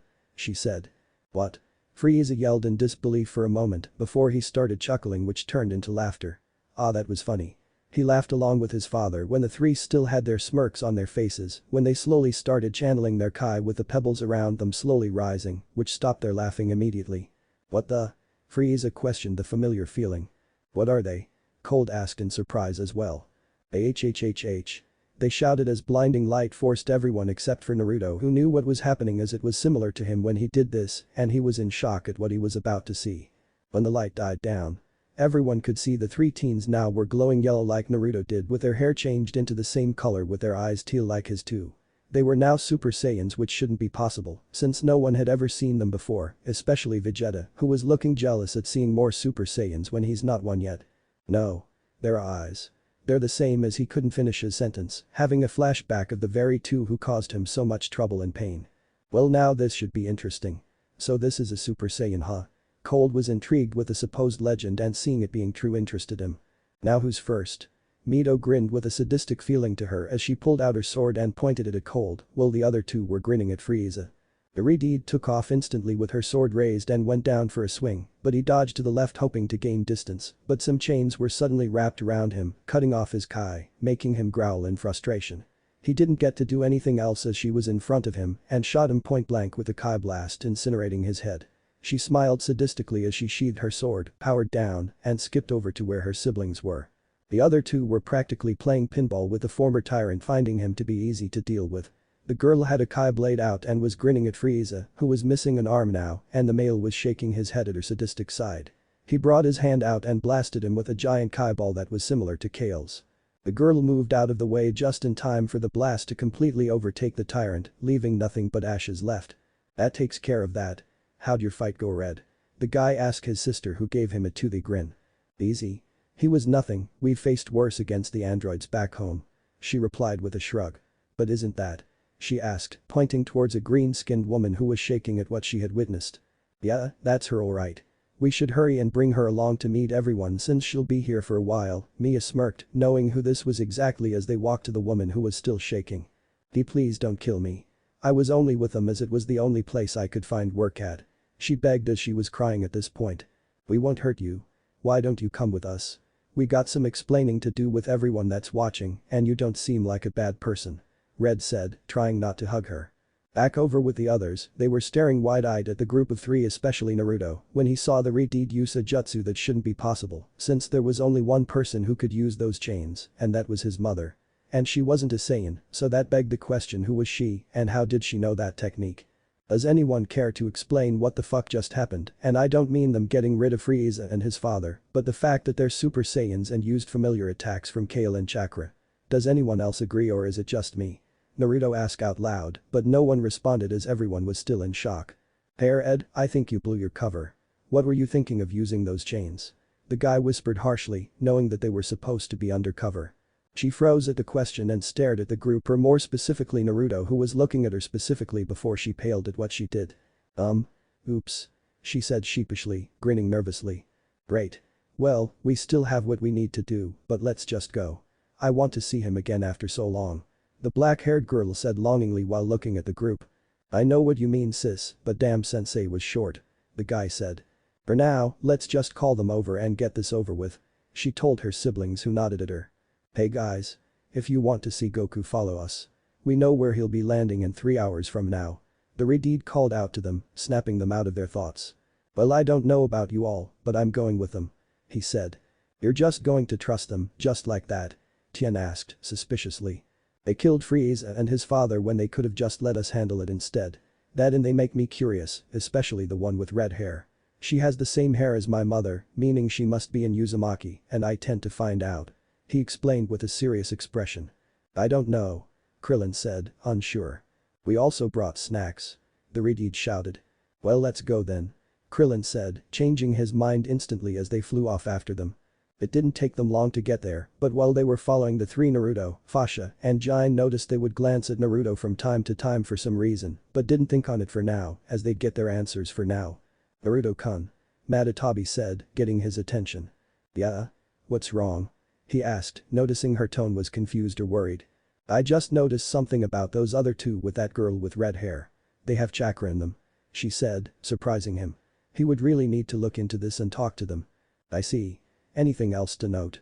He wanted to know what else there was about them that could help identify them. She stretched out her senses to double check for anything else, but didn't get anything to help.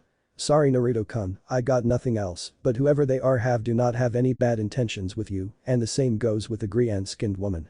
She's terrified by what I can sense and wasn't there with Frieza by choice. She said, getting a subtle nod from him as the link ended. They landed and the black-haired girl pulled out a capsule which put everyone except Naruto on guard, who could tell it wasn't anything bad. What was inside the capsule was a refrigerator which seemed to be filled with drinks. Goku won't be landing for 3 hours, so have a drink of 2. The guy told them, who nodded. But don't touch the sake in there, that's mine. The black-haired girl yelled to let everyone know as they nodded, but Naruto had a feeling he should take it away from her for some reason. Now that's done, I have some questions that need answers too now. Vegeta demanded, crossing his arms over his chest as he glared at the trio. Sorry we can't say, yet at least until Goku gets here. Things will be explained then. He told Vegeta. HMPF. Was all he said as he took a beer for himself and sat down on a rock. What about you? You're with Frieza, aren't you? He questioned the woman who was rapidly shaking her head, not wanting to anger him or anyone else for that matter. No. I only worked for them since I had nowhere else to go. I'm just glad I wasn't killed with them and don't want to cause any problems here. She said as looked to see Naruto smiling at her, which made her blush a little at his smile. It's fine. I don't sense any evil intentions from you. What's your name? He asked her. Jilai. It's Jilai and you are? She asked. Naruto Uzumaki, and we'll make your stay here a good one and hope you come to love it here. He grinned at her as she nodded and she went to go sit down and think about her new life here on Earth. Naruto walked up to the three, who stiffened a little with his approach, but Naruto didn't notice until he was a foot away from them. He stared at them for a minute before he gave a small smile and put his hand out. Thanks for taking care of Frieza back there. Looked like you guys were taking it easy on him though. He told the three, who nodded as they each shook his hand. It was way too easy and so boring. I mean, I barely had to try at all. The Redeed whined, making him chuckle. I bet. I know you said you'd explain everything, but I know you all can use chakra. He revealed, making their eyes go wide. They didn't realize that he'd figure it out. Aside from the Redeed, they didn't use chakra in the fight to hide it. How? The black-haired girl asked. Who do you think? Madatabi notified me, of course. He grinned, seeing their eyes twitch at forgetting that she would be able to tell. Oh right. She muttered as she slapped her forehead. I do have one question though for you, Red. He said, getting her attention. Are you in Uzumaki? Because only they can use chakra chains, have red hair, and only one other person has ever been known to use them, and that was my mother, so tell me, how are you related to us? He questioned more seriously, making her avoid eye contact with him and gulp from the stare. I can't say. She questioned, unsure. And you're a Saiyan who can use chakra like me, but there should only be me who's capable of using both types of energies, so what's the connection? He asked again, but this time the guy came to the rescue. Before we answer, are any of these women pregnant, Bulma, Caulifla, and Kale? He asked, getting a raised eyebrow, but he nodded, answering his question, and he was instantly tackled by the two females in a hug. Well, the guy shook his head, but had a wide smile on his face, surprising everyone at the girl's actions. He didn't get to ask as he noticed the girls had tears in their eyes. "Me daddy." The Redeed muttered in his chest, but still heard it, and his eyes widened at what he heard. "What did you say?" he asked, wanting to make sure he heard right and wasn't going crazy. "You're our daddy," the black-haired girl said, still hugging him. "Wait, how?" he asked, but his eyes widened at the realization. You have to be from the future if you're my kids. It makes sense now, you can have both energies and have red hair like my mother, and you have your mother's hair too. I can see the resemblances now. He gave a smile at his kids as they all stood up. "Sorry, Dad, but we had to make sure, or else there could have been a chance we wouldn't exist," the guy said. "I see. I take it you're Mito, mine and Bulma's daughter, you must be Mia, mine and Kale's daughter, and lastly Renzo, mine and Caulifla's son named after her brother," he stated, getting nods from them as everyone heard what he said, surprising them. "They're your kids?" "No way," Yamcha shouted. "How's that possible? They haven't even been born yet," Krillin yelled in surprise. Vegeta didn't know what to think about seeing 3 future kids of his fellow Saiyan, but he also wanted kids of his own. "They're from the future and they must be here for something important that includes Goku," Naruto said with them nodding with serious expressions. When he suddenly got in a group hug with his kids. "And you're Super Saiyans, oh I'm so proud of you 3. He cried in joy at seeing his kids so strong, making them and others sweat drop. "Wow, Mom and Mama Anko were right, you are strange just like they said," Mia said, but got a questioning look from Naruto. "Mama Anko?" Naruto asked. "Yeah, she kind of helped us raise us when you died," Mito said, surprising everyone, and Naruto was just staring blankly at her, making her squirm a little under his gaze. "Okay, I think it's time you tell us what you're here for," Piccolo said, coming out of his shock, but they shook his head. "We can't yet. Not until Goku gets here." "Sorry," Renzo apologized as they wondered why, but accepted it. Not like they could force them as they were stronger than all of them, except for maybe Naruto. "Oh yeah, before I forget," Mito said, suddenly getting their attention as she walked up to Yamcha, who was sweating a little. Crunch. Hhhhh. Yamcha screamed as he collapsed, holding his balls where she had kicked him. "That was for staring at my chest, you pervert," she told him with narrowed eyes as everyone backed away, except for 2 people who were laughing their asses off. "Ha. Naruto and Vegeta laughed as they rolled on the ground, enjoying the pain that she put him through, as the others winced from the crunch sound. "This is going to be a long 3 hours." Mia sighed with Renzo nodding. "Ugh, when will he get here? I'm getting bored here," Mito complained with a pout, making Naruto chuckle. "It's almost time. He should be here soon," Renzo told his sister, who was lying on the ground. "I see you've inherited the Uzumaki temper and quick to boredom. Your grandma Kushina is like that," he told her, which made her happy to hear. "What's she like?" Mito asked, getting a raised eyebrow from him. "Don't you know about her though?" he asked, but frowned when they shook their heads. Well, he was stopped when they saw the pod come into view, making him sigh, and told them that they'd talk more about it later.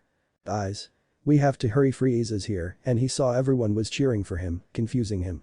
"Yay, what?" he asked, confused. "Well, now that you're here, we need to talk to you about something, and something that everyone needs to be warned of," Renzo said, getting serious, putting everyone on edge at his serious attitude. "He's right. So listen up, everyone. Dad, you too," Mia said, with Goku looking at him at what he heard, but didn't comment for the time being. 3 years from now, on the day of May 17th, 2 androids will show up on an island 9 miles off of South City. Some android made by some crazy scientist are gonna start slaughtering people," Gohan asked. "And everyone died against them, but you never mentioned me or Goku," Naruto questioned as he pointed at Goku.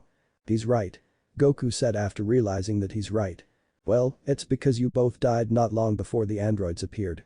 Goku died of a heart virus, but with you it was so unknown that we had no idea what it was. The only thing we were able to figure out was that it had to do with your DNA," Mia said with a frown at the lack of info about her father's virus. Vegeta was deep in thought at that piece of information, at what it could be, but would need to make sure before he said anything. "Damn," he cursed with a frown. Relax daddy, we brought a cure for him, so you can whip these guys into shape for the fight in 3 years, Mito said with a smile at her father. And now that we have this, we'll be just fine. Goku grinned with a thumbs up. Naruto had a thought that came to mind. Who else am I with in the future? He asked, rather curious about his future wives. Well, let's see, there's Mama Bulma, Mama Caulifla, Mama Kale, Mama Anko, Mama Hana, and others I won't say as it would change things, but you have quite the harem dad. Renzo smirked when he saw Vegeta laughing at his father's expression at not only being denied information, but also at the amount of women he's with. Anko and Hana. I should have seen that coming as we have been together for a few months now. He nodded when they heard and looked to see a ship approaching them. Naruto. Bulma called out to her husband. He looked at her and saw Caulifla, Kale, Tights, Anko, and Hana with her making him go pale at what she'd learned about his death along with the others, but more his death would bring him a world of pain from his wives and girlfriends. Ah shit. He cursed under his breath with his kid snickering at his misfortune. Well, it's time to go, but you two can stay here with them. This means more to you than me. Renzo said to his sisters, who looked at him in surprise, but nodded and hugged their brother for this before he got in the time machine and left. Bulma and the others got to the group and were checking him for injuries. Are you okay, Naruto? You're not hurt, are you? Kale asked, making sure there was nothing wrong with him. I'm fine, Kale, but how do I say this? He said, trying to think about how to tell them. I'll do it. Piccolo said, getting their attention as they all looked at him. One explanation later. You damn idiots. Can none of you not die for once? Bulma shouted at her husband, who had a sheepish expression on his face. It'll be alright dear, nothing will happen. He tried to ease her worries, but he was bonked on the head by Caulifla. She's right, you know, and what do you mean it'll be alright?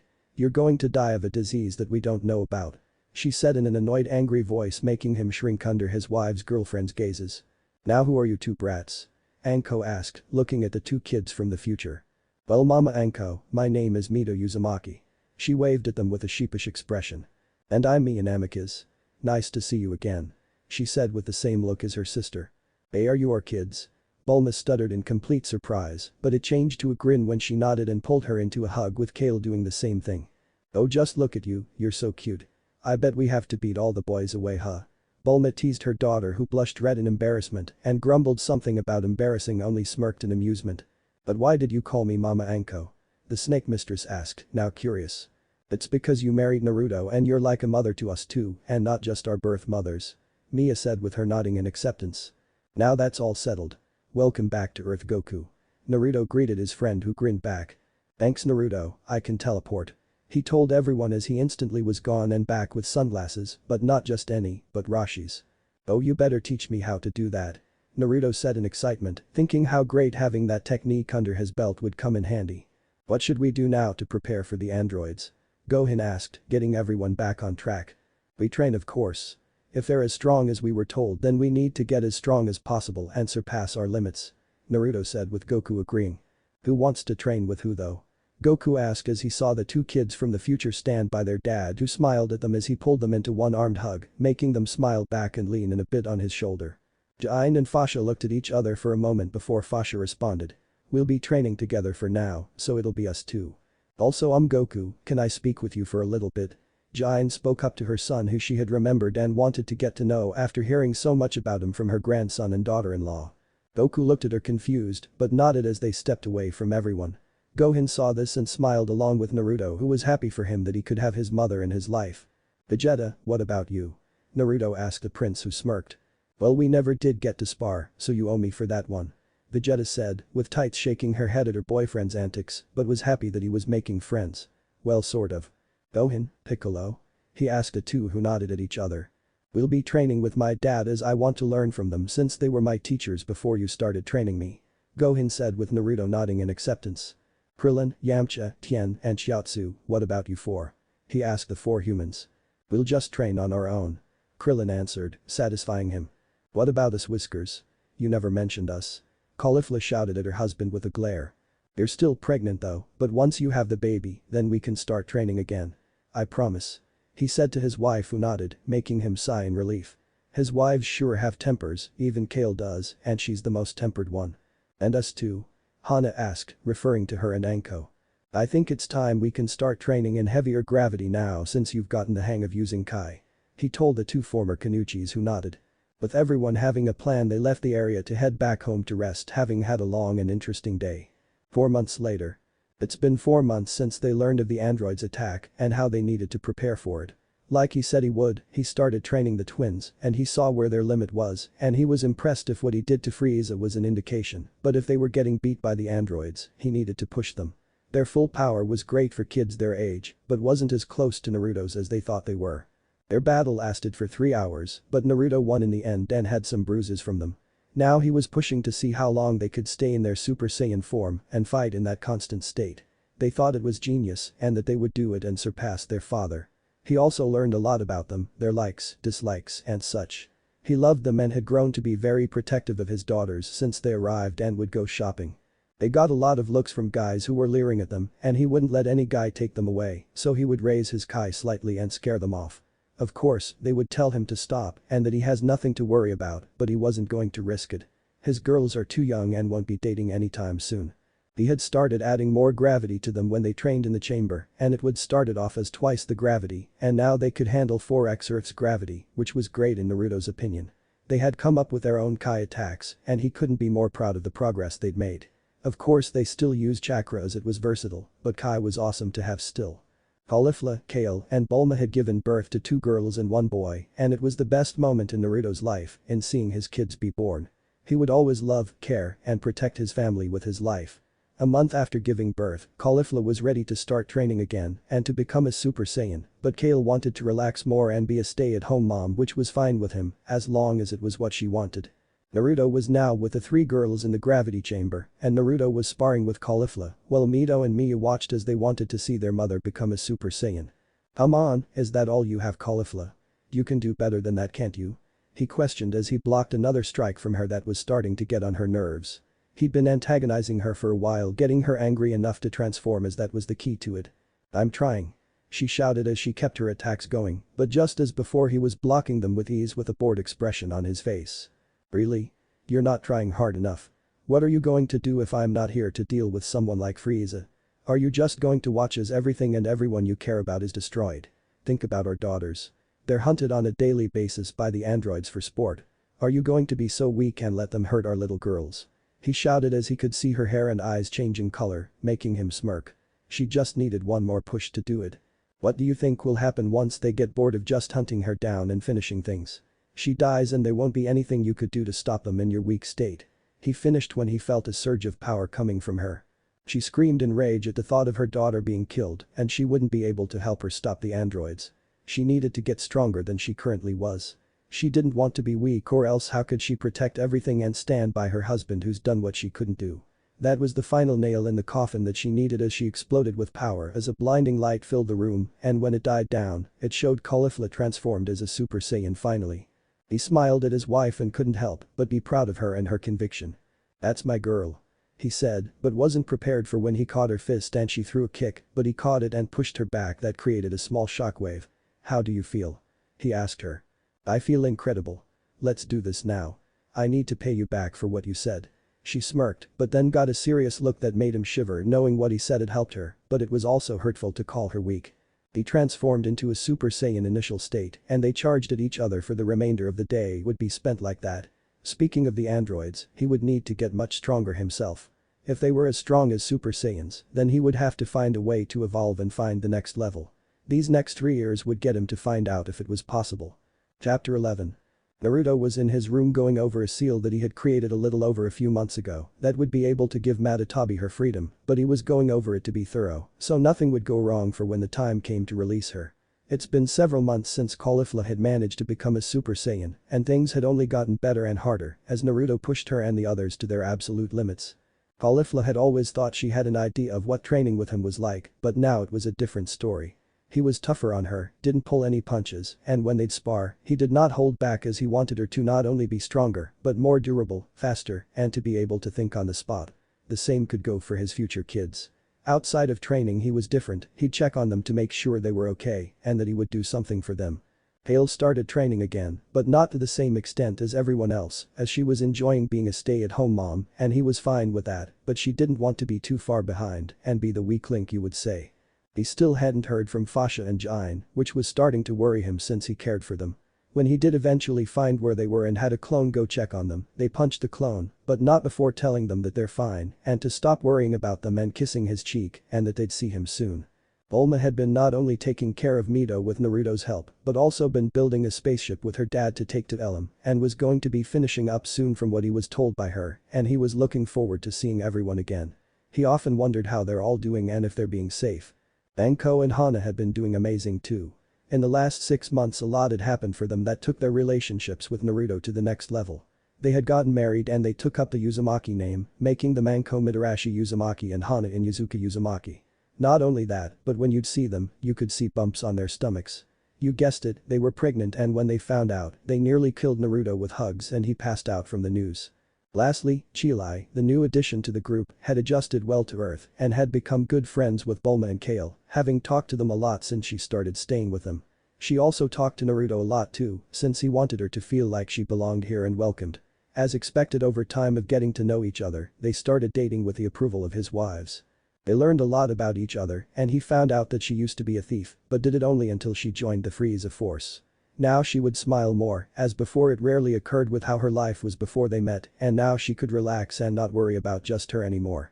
Naruto just finished triple checking everything and was now ready to not only free her, but also had added something to help further protect her from others that would try to use or control her. "Ready, Matatabi?"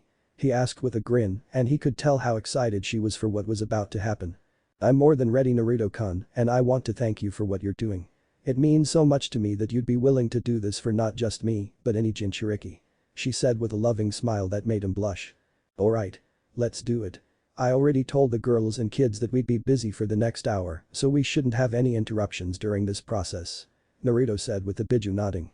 Naruto went through a long line of hand seals that was over 100, as this was a seal that he couldn't cut down to a single number and had to do them slowly, otherwise he'd risk messing up. He ended the last one after a couple minutes and a light appeared in the room, blinding anyone that would have been there, and when it ended there were 2 people instead of 1 in the room now. "Are you alright, Matatabi?" he asked, worried when he noticed that she was looking down.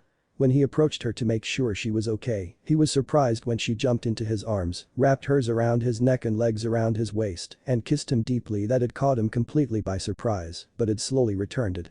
This lasted 10 minutes when they needed air. "That was unexpected," he said, making her laugh, but gained a small blush realizing what just happened. "I'm sorry, Naruto-kun, it's just you've actually done it. I'm free now and I don't have to worry about anyone trying to seal me up again." She rubbed his cheek affectionately, which made him blush a little from the action. "I'm glad I could help, but that's not the only thing I did when I created the seal. Channel chakra to your eyes real quick." She did as told and never saw the smirk on his face, knowing this would be something she'd like to have. When she opened her eyes, she could see everything much clearer now, which confused her, and when she looked at Naruto, he had a smirk on his face. "Okay, what did you do?" she asked with a glare when he started chuckling, finding her curious gaze to be funny and cute. "I added my own chakra into the seal, and not just my chakra, but my visual prowess as well. The reason everything seems clearer to you than before is because I gave you the Rinnegan, so you won't have to worry about someone putting her in a Jinjutsu of any kind, and so you could feel closer to your father." He was almost laughing, seeing her speechless, as she really wasn't expecting anything like this. "Why?" she asked after finding her voice again. "Because with those eyes, no one can really control you anymore. No Jinjutsu will trap you. Now we won't have to worry about someone like Madara or anyone hit of the same prowess as him if we should meet anyone like him." She didn't say anything for a bit. I mean, what could she say? He had done everything to make sure she would be safe, be able to protect herself, and gave her a gift to fight someone like Madara. What really hit her was that they were her father's eyes. She grabbed his face and pulled him into her E-cup chest that showed off her cleavage. Naruto was losing his breath and you could see his face turning blue, and Bulma walked in when he heard her husband talking to someone who he thought was Matatabi. She saw her husband in her cleavage and would have laughed if she didn't see that he was starting to turn blue. "Matatabi, you need to let him go. He's going to suffocate by this point." She tried not to laugh, but failed when she saw the panicked look on her face, and when she pulled him away and he collapsed, then started shaking him. It was funny to see and she was sure that the others would think the same. "Oh Bulma, hi. It's nice to see you in person," Matatabi said with a grin when she saw her friend. "So I see the unsealing was a success, seeing how you're here now. Naruto has told us so much about you and I know we'll get along great. Just make sure not to suck faces too much without getting the approval of others," Bulma said with a smirk when they both started blushing, but Matatabi was basically a cherry. "Oh, stop teasing the poor girl. You can tease her later. Let's get her some less revealing clothes and then go meet everyone else. He said as they nodded to change from her kimono. Naruto left the two women to do that and went to the living room where everyone else was at. He could see Anko and Hana were there. Anko was sharpening her kunai and Hana was reading a book on animal anatomy. Caulifla and Kale were feeding the kids. Chilai was reading a book and was sitting next to Anko. He didn't see future Mito or Mia anywhere but could sense they were in the gravity chambers, so they must be training. "How are you girls?" Naruto asked his wives who all saw who it was and smiled at him. "We're fine, Naru. Just feeding the girls right now. How'd it go with Matatabi? Were you able to do it?" Kale asked when they saw Bulma and another person walk in. "Ask and you shall receive. Here is Matatabi the two-tailed cat." Bulma introduced the Biju who walked in with elegance in her form. She was wearing a blue tank top and black leggings that showed off her nice legs and round rear with her two tails swaying behind her. "Damn girl." Anko whistled with a grin. "You're looking pretty hot and sexy, Matatabi. Are you looking to show off for Naruto-kun?" She grinned as Matatabi wasn't even embarrassed or even denied it and just nodded with a large blush. "How's it feel to be out of the seal and free permanently?" Chilai asked, still amazed at what she's learned about chakra and the Biju, but was disgusted with how they were treated mostly. When she learned that they were going back soon, she wanted to see what Konoha was like despite her feelings for the planet as a whole, but knew Naruto's family was different. "It feels great and I won't have to worry about being sealed up again or captured in a genjutsu." She showed everyone her Rinnegan eyes and they were shocked that she had them and explained how Naruto implanted his own chakra and visual prowess so she'd gain not just the Sharingan but the final stage without any issues. "That's amazing, Naruto, you basically gave her the Rinnegan and now she can learn to use them and be even more badass." Caulifla said, wanting to fight her and see how she'd do against her. "Right. I can't wait to start training in my father's eyes and then I can gloat to Kurami-chan that I'm closer to my father than she is." She bragged, which got sweat drops from everyone there. "Well, now that we have this done, how's the ship coming, Bulma?" Naruto asked his wife since she had been working a lot on it. "It's coming along nicely. It should be done in the next day or two. We're just going over the final calculations, so we should be good to go by then." She told everyone who nodded and was even excited to go, but more specifically Hana, Anko, and his future Mia and Mito, since they never got to meet their dad's family, so they wouldn't miss this opportunity. "That's great and it's all thanks to you and your dad, hun. Why don't we relax the rest of the day and enjoy ourselves here?" He asked as everyone nodded except Caulifla who was pouting. "But I want to train." She whined but saw Matatabi looking at her who nodded before looking at Naruto. "I'll train with her, I need to get used to using the Rinnegan and this would be the perfect way to do it." Matatabi told him who shrugged his shoulders and took Renso from her as they went off to go train in the gravity chamber. "Let's get you some food and then we can watch a movie. How does that sound, little guy?" He cooed at his son as he took him to get some food for him while all the women were smiling at their husband-boyfriend's interaction with his son. "What movie should we watch?" Chilai wondered. "Something action perhaps," Anko suggested. "I'm okay with anything as long as it keeps me entertained."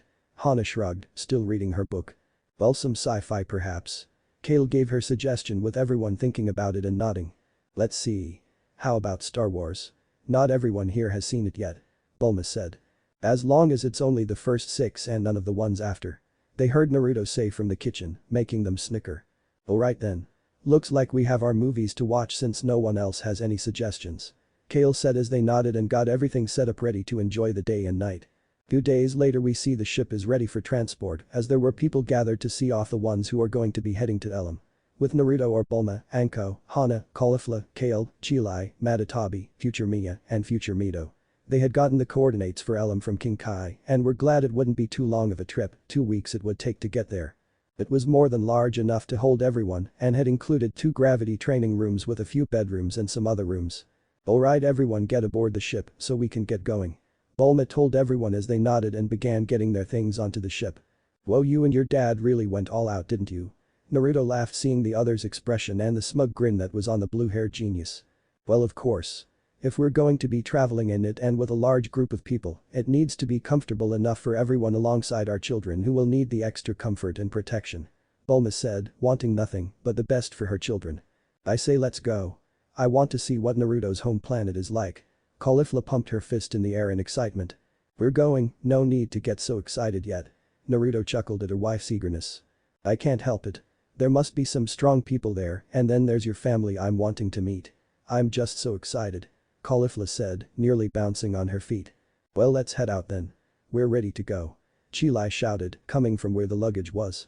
Bulma gave Mito to Naruto as he was strapped in and held her, having applied seals to the babies which will protect them from the backlash of the ship taking off and add a layer of chakra over them as a protective gel that will keep them safe. The seals took 12 hours to make, wanting the absolute best protection for his children and to make sure they'd be safe. Should be an interesting 2 weeks for us, don't you think? Anko asked, excited to fly in space and to return to see her best friend's family again. I can't wait to see mom again. She'll be ecstatic to hear she's going to be a grandmother, she said with a full smile on her face. What are we going to do during the trip? We're still going to train, right? Mito asked, not wanting to get bored from the trip. I hope so. As much as I love mom and talking to them, I'd rather train to get stronger right now. Mia agreed, wanting to train. Oh, stop it, kids. We'll have plenty of time to train, and even while we're in Konoha, I promise you, he said, who nodded to their father, but he wasn't done. But I don't want you training the entire time we're there, you two. Get to know your grandparents and your aunts. This will do you two some good at a change of things, he said, making them look at him unsure. He noticed their unsure looks. Do it for me, please, he asked, making them sigh and nod, which got him to smile and kiss their cheeks. This got a blush out of the girls in embarrassment as everyone laughed, knowing this would be an interesting 2 weeks, with some being nervous about meeting his family and others were excited, but they'd have to wait and see until they actually got there. 2 weeks later. Naruto is in the training room with Mito, Mia and Caulifla, and he's doing a 3-on-1 spar wanting to test their teamwork. They're all in their Super Saiyan forms and Naruto had his Rin Sharingan activated. Naruto caught a punch from Caulifla that pushed him back a little. He was able to push her back but had to duck under the kick that came from Mia that sailed over him. He backflipped when he saw chains heading towards him. While he was distracted by the chains, Caulifla rushed at him from behind to catch him off guard and threw a punch to the back of his head, but surprisingly he moved his head to the side going past him. He elbowed her in the stomach, making her hunch over and spit out saliva. He spun around and delivered a roundhouse kick to her head, sending her into the wall. He was caught by surprise when he felt his ankle get caught by her chains. Now Mia. Mito shouted when Naruto looked to see Mia charging a Kai blast. Hellbringer. A large energy wave was sent at him and when it was so close to hitting him. Almighty push. Mia was smirking thinking she'd finally had gotten her father when he heard him say something and when it was about to him her attack suddenly her attack changed direction and was now heading towards her. She crossed her arms when the attack hit, causing the room to shake slightly. Naruto was able to break the chains moments after and immediately was on Mito who was on the defensive now. Their fists collided, having met in the middle. Naruto brought his other hand up and sent another almighty push sending her back to the wall making her grunt from the hit. She didn't get a chance to do anything when Naruto was on her instantly and kicked her in her side but she dodged it and jumped away to gain some distance from him. He didn't let up and followed with a 4-hit combo with 3 punches to her face and 1 kick to the back of her head. 3 of those connected but was able to avoid the kick and managed to land an elbow to his groin, making his eyes bulge out as he whimpered from the pain as he moved to hold his groin. Next thing he knew Caulifla and Mia were on him and both had surrounded him with Mia having a Kai blade and Caulifla had a Kai blast ready. He sighed knowing he'd lost this one but had a small smile on his face as he was proud of how far they had come in the time he'd started training them. I give. He told the 3 who smirked in triumph at finally having beaten him for once. You've improved so much in that last few months and I couldn't be more proud of you girls. He told them who smiled at their father-husband. Mito and Mia each were happy to hear his words and jumped at him in a group hug. Once they pulled back, Caulifla did the same, except she slammed her lips into his as she slipped her tongue into his mouth and battled which lasted a few minutes. Gross.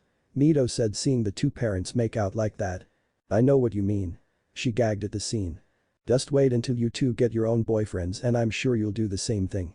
Caulifla said once she caught her breath but laughed when she saw his face pale at the thought of his little princesses seeing a guy. No. They won't be dating any guy for as long as I'm around. No boy is worthy of my princesses. He said, not liking the idea of his daughters possibly dating someone. Daddy. They whined making Caulifla chuckle at the sight when they heard the PA speaker go off. Naruto will be getting into the atmosphere soon for Elam. You should summon Katsaya so she can let everyone else know that we'll be there soon. Bulma said over the speaker. Thanks Bulma. I'll do that, we just finished in here so we'll be out there soon. He told the blue-haired scientist who said okay and ended the conversation. We're almost there huh? Oh I can't wait to meet your parents. Caulifla said really excited to meet his family and friends. Yeah. It'll be great seeing them again. Mia, can you shut down the gravity machine for me? He asked his daughter who nodded and did as asked. She turned off the machine with it rumbling, signaling that it was in fact shutting down when they all relaxed more. Well, let's go then. Naruto said as they three saw him do the necessary hand signs. None of them have ever seen a summons before, so this would be new to them and wouldn't want to miss this. A puff of smoke appeared in the room and it revealed to be Katsaya, the slug summoning boss, and she looking around until she saw Naruto and perked up at seeing him. Naruto-kun. What can I do for you? It's been a couple months since you last summoned me. She said as he smiled and nodded.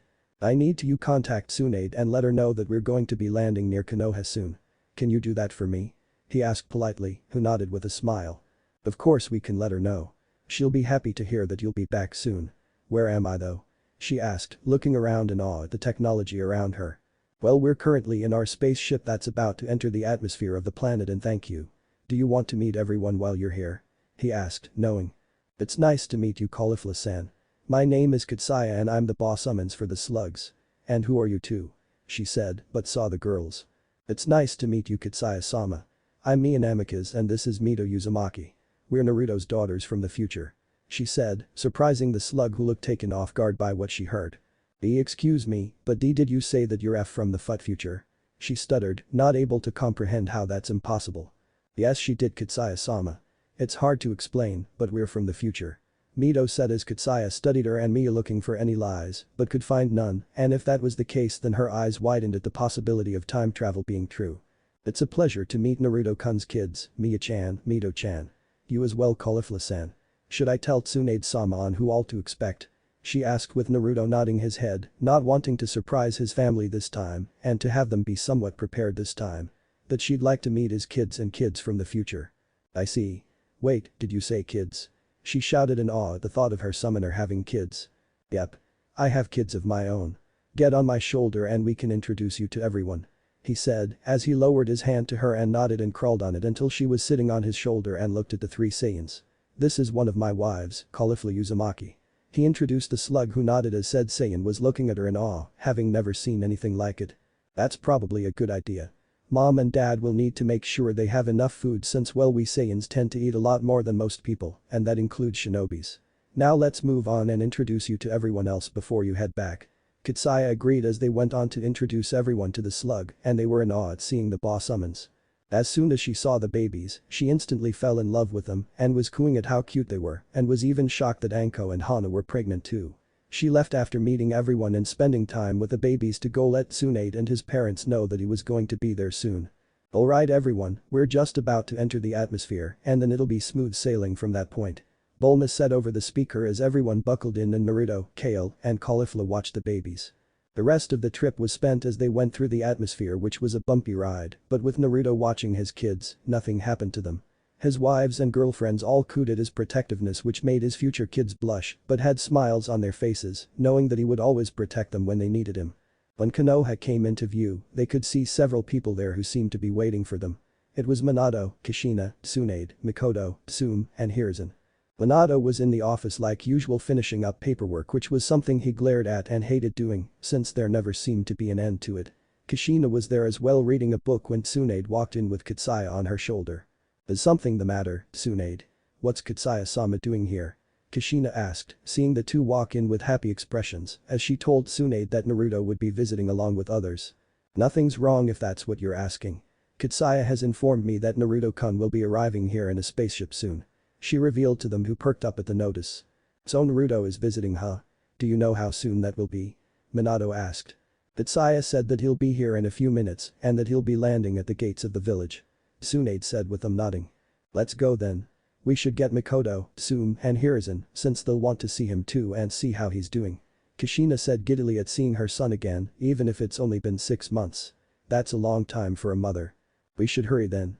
I want to be there to grade him when he lands. Minato said as they nodded and left to get the others as Minato left 3 shadow clones to do the paperwork.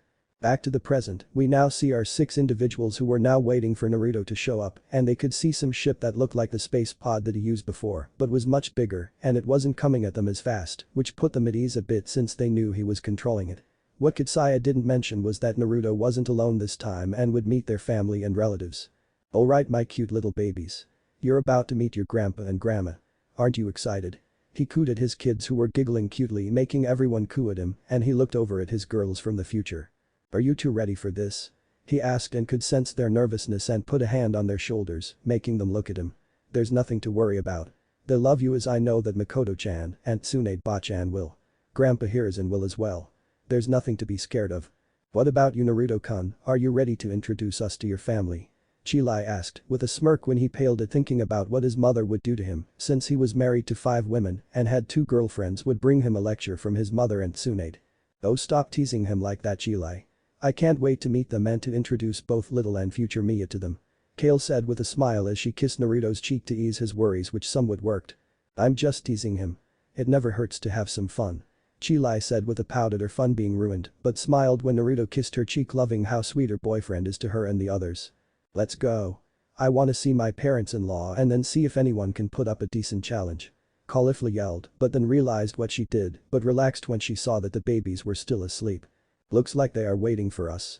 Let's go greet them and introduce their grandkids to them. Bulma said with a smile, happy to finally meet Naruto's family and the others who helped him out in life when he needed it. Oh you love them. Even if I've never officially met them, I know they'll love you. I just wonder how they'll react to me being out of the seal and dating Naruto-kun too. Matatabi grinned in anticipation of how they and her sister would react. Yes, he and Matatabi started dating recently. During the 2 weeks after many talks with each other and with his wives' girlfriends, they had become a couple. Let's just go. Don't want to keep them waiting any longer right? I'm sure they have things to do. Naruto said as everyone got their stuff put in capsules not having to carry anything. Minato, Kushina, and the others were waiting patiently for the ramp to come down so they could see their son. It's been 6 months since he was sent back to Earth and not a lot had changed except Narumi and Kasumi had been training harder than ever and Minato and Kushina were proud of them and assumed their son had something to do with their resolve to get stronger. Something that Kushina had found out was that Makoto had started feeling something for her son. She hadn't been expecting that but was okay with it since he was much older now and she knew that her son would treat her right if he felt the same. Of course she never missed the chance to tease her best could no longer see Naruto as the kid that she trained but now as a man and a Saiyan of all things.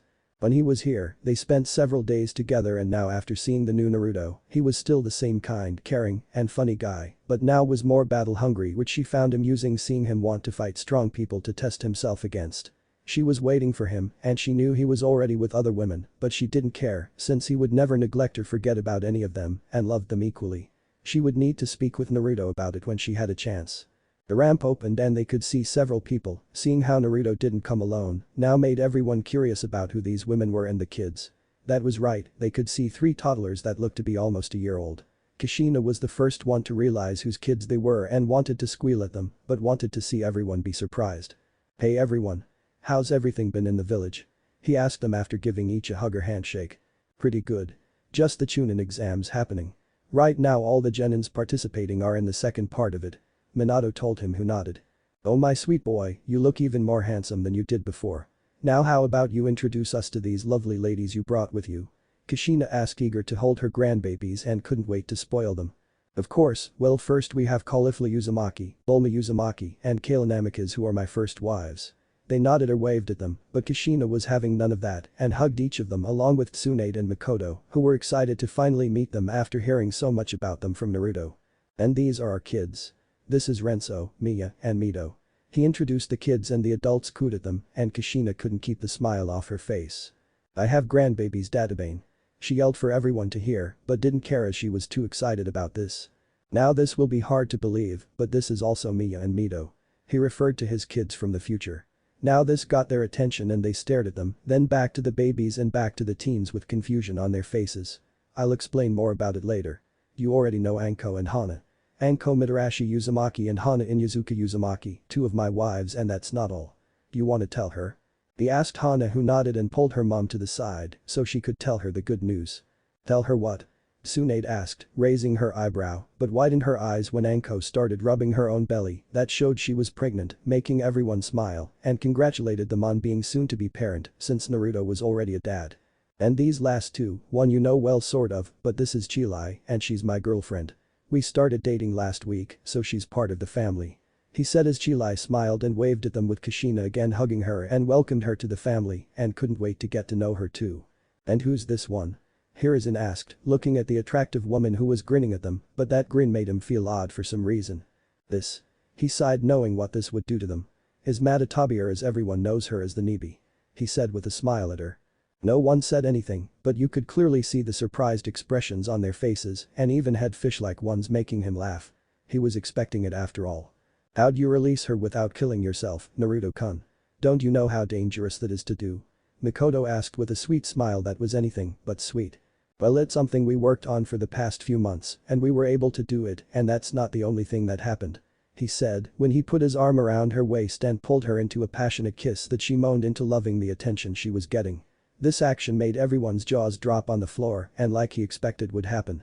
Hiruzen fainted, same with Minato. Kushina had stars in her eyes, happy for the two and couldn't wait to have more grandbabies to spoil in the future, along with Chilai, Anko, and Hana.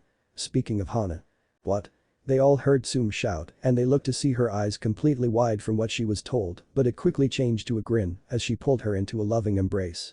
I'm so happy for you, pup. You and Naruto-kun are giving me grandpups. Does he treat you right? Does he make enough time for you?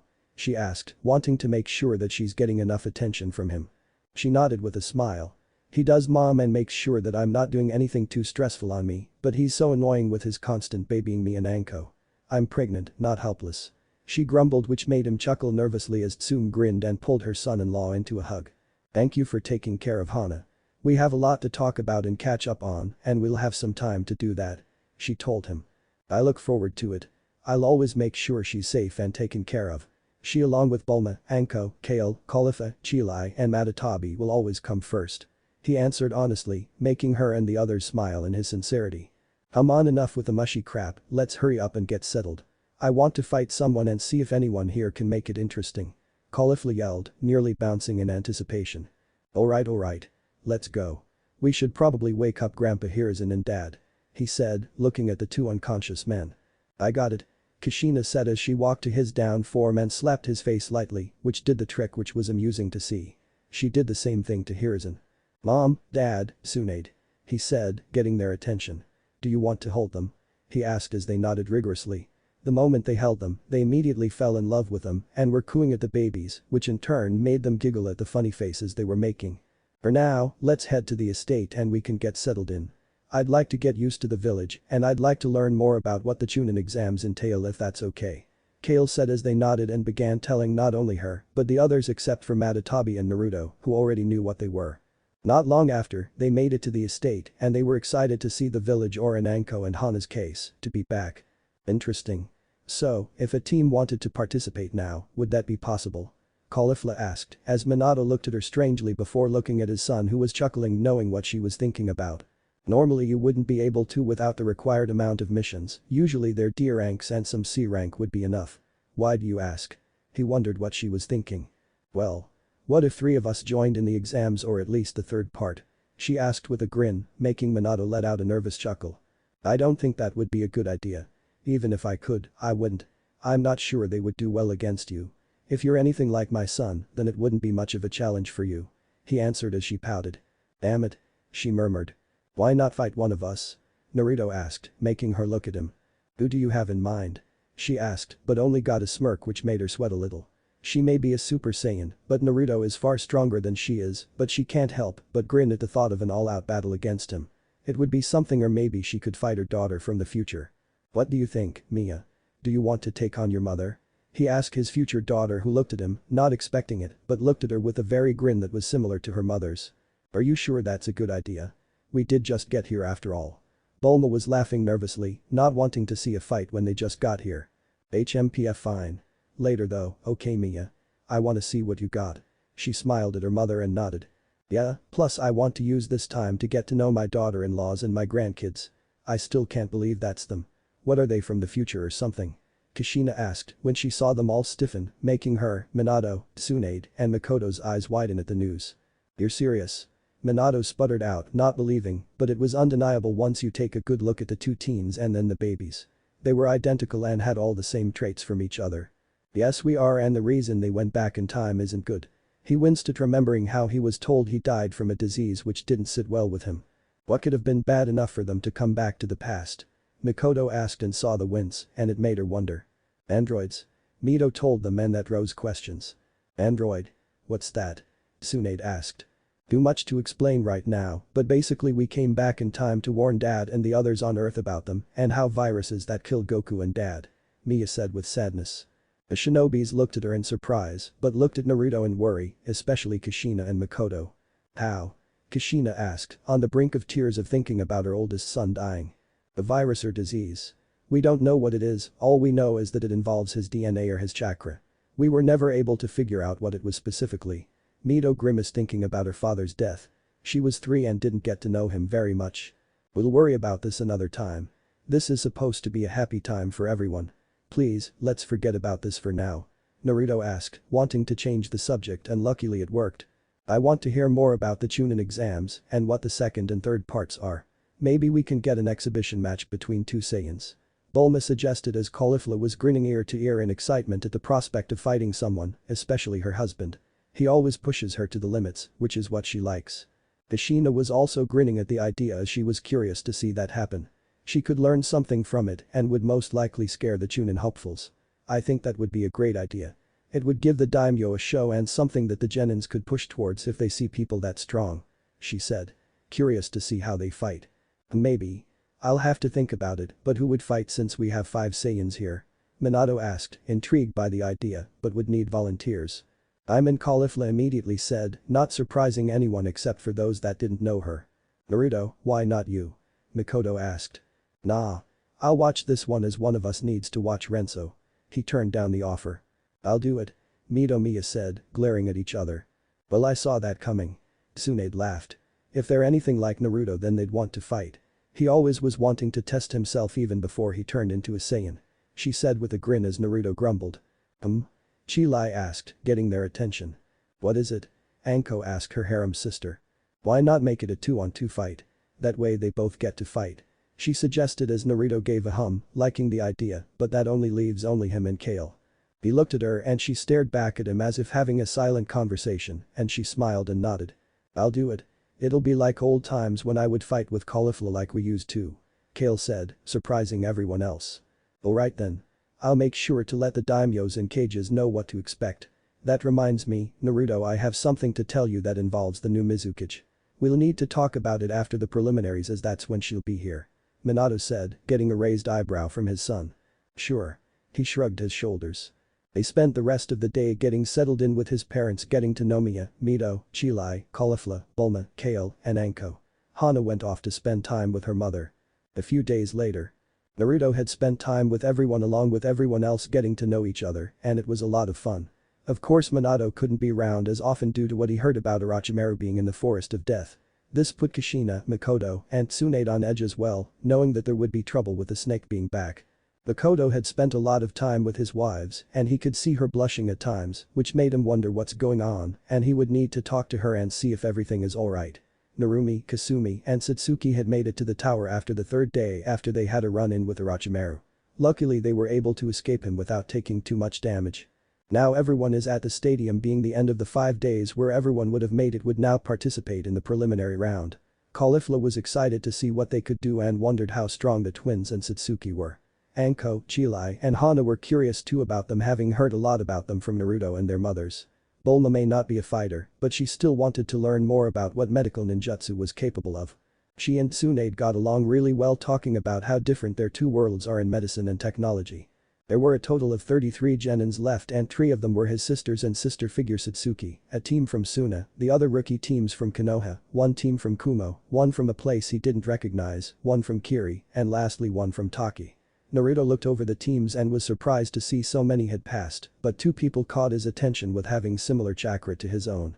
One of them was from Suna, who was a red-haired boy with a giant gourd on his back and he had massive bags under his eyes, indicating he hadn't slept in years, and the other was a girl with tan skin, mint green hair, and had orange eyes. She looked quite exotic. Naruto-kun, you sense it too, right? Matatabi asked, getting a nod from him. I do. They're Jinchurikis, but the one from Suna looks like he's suffering from lack of sleep.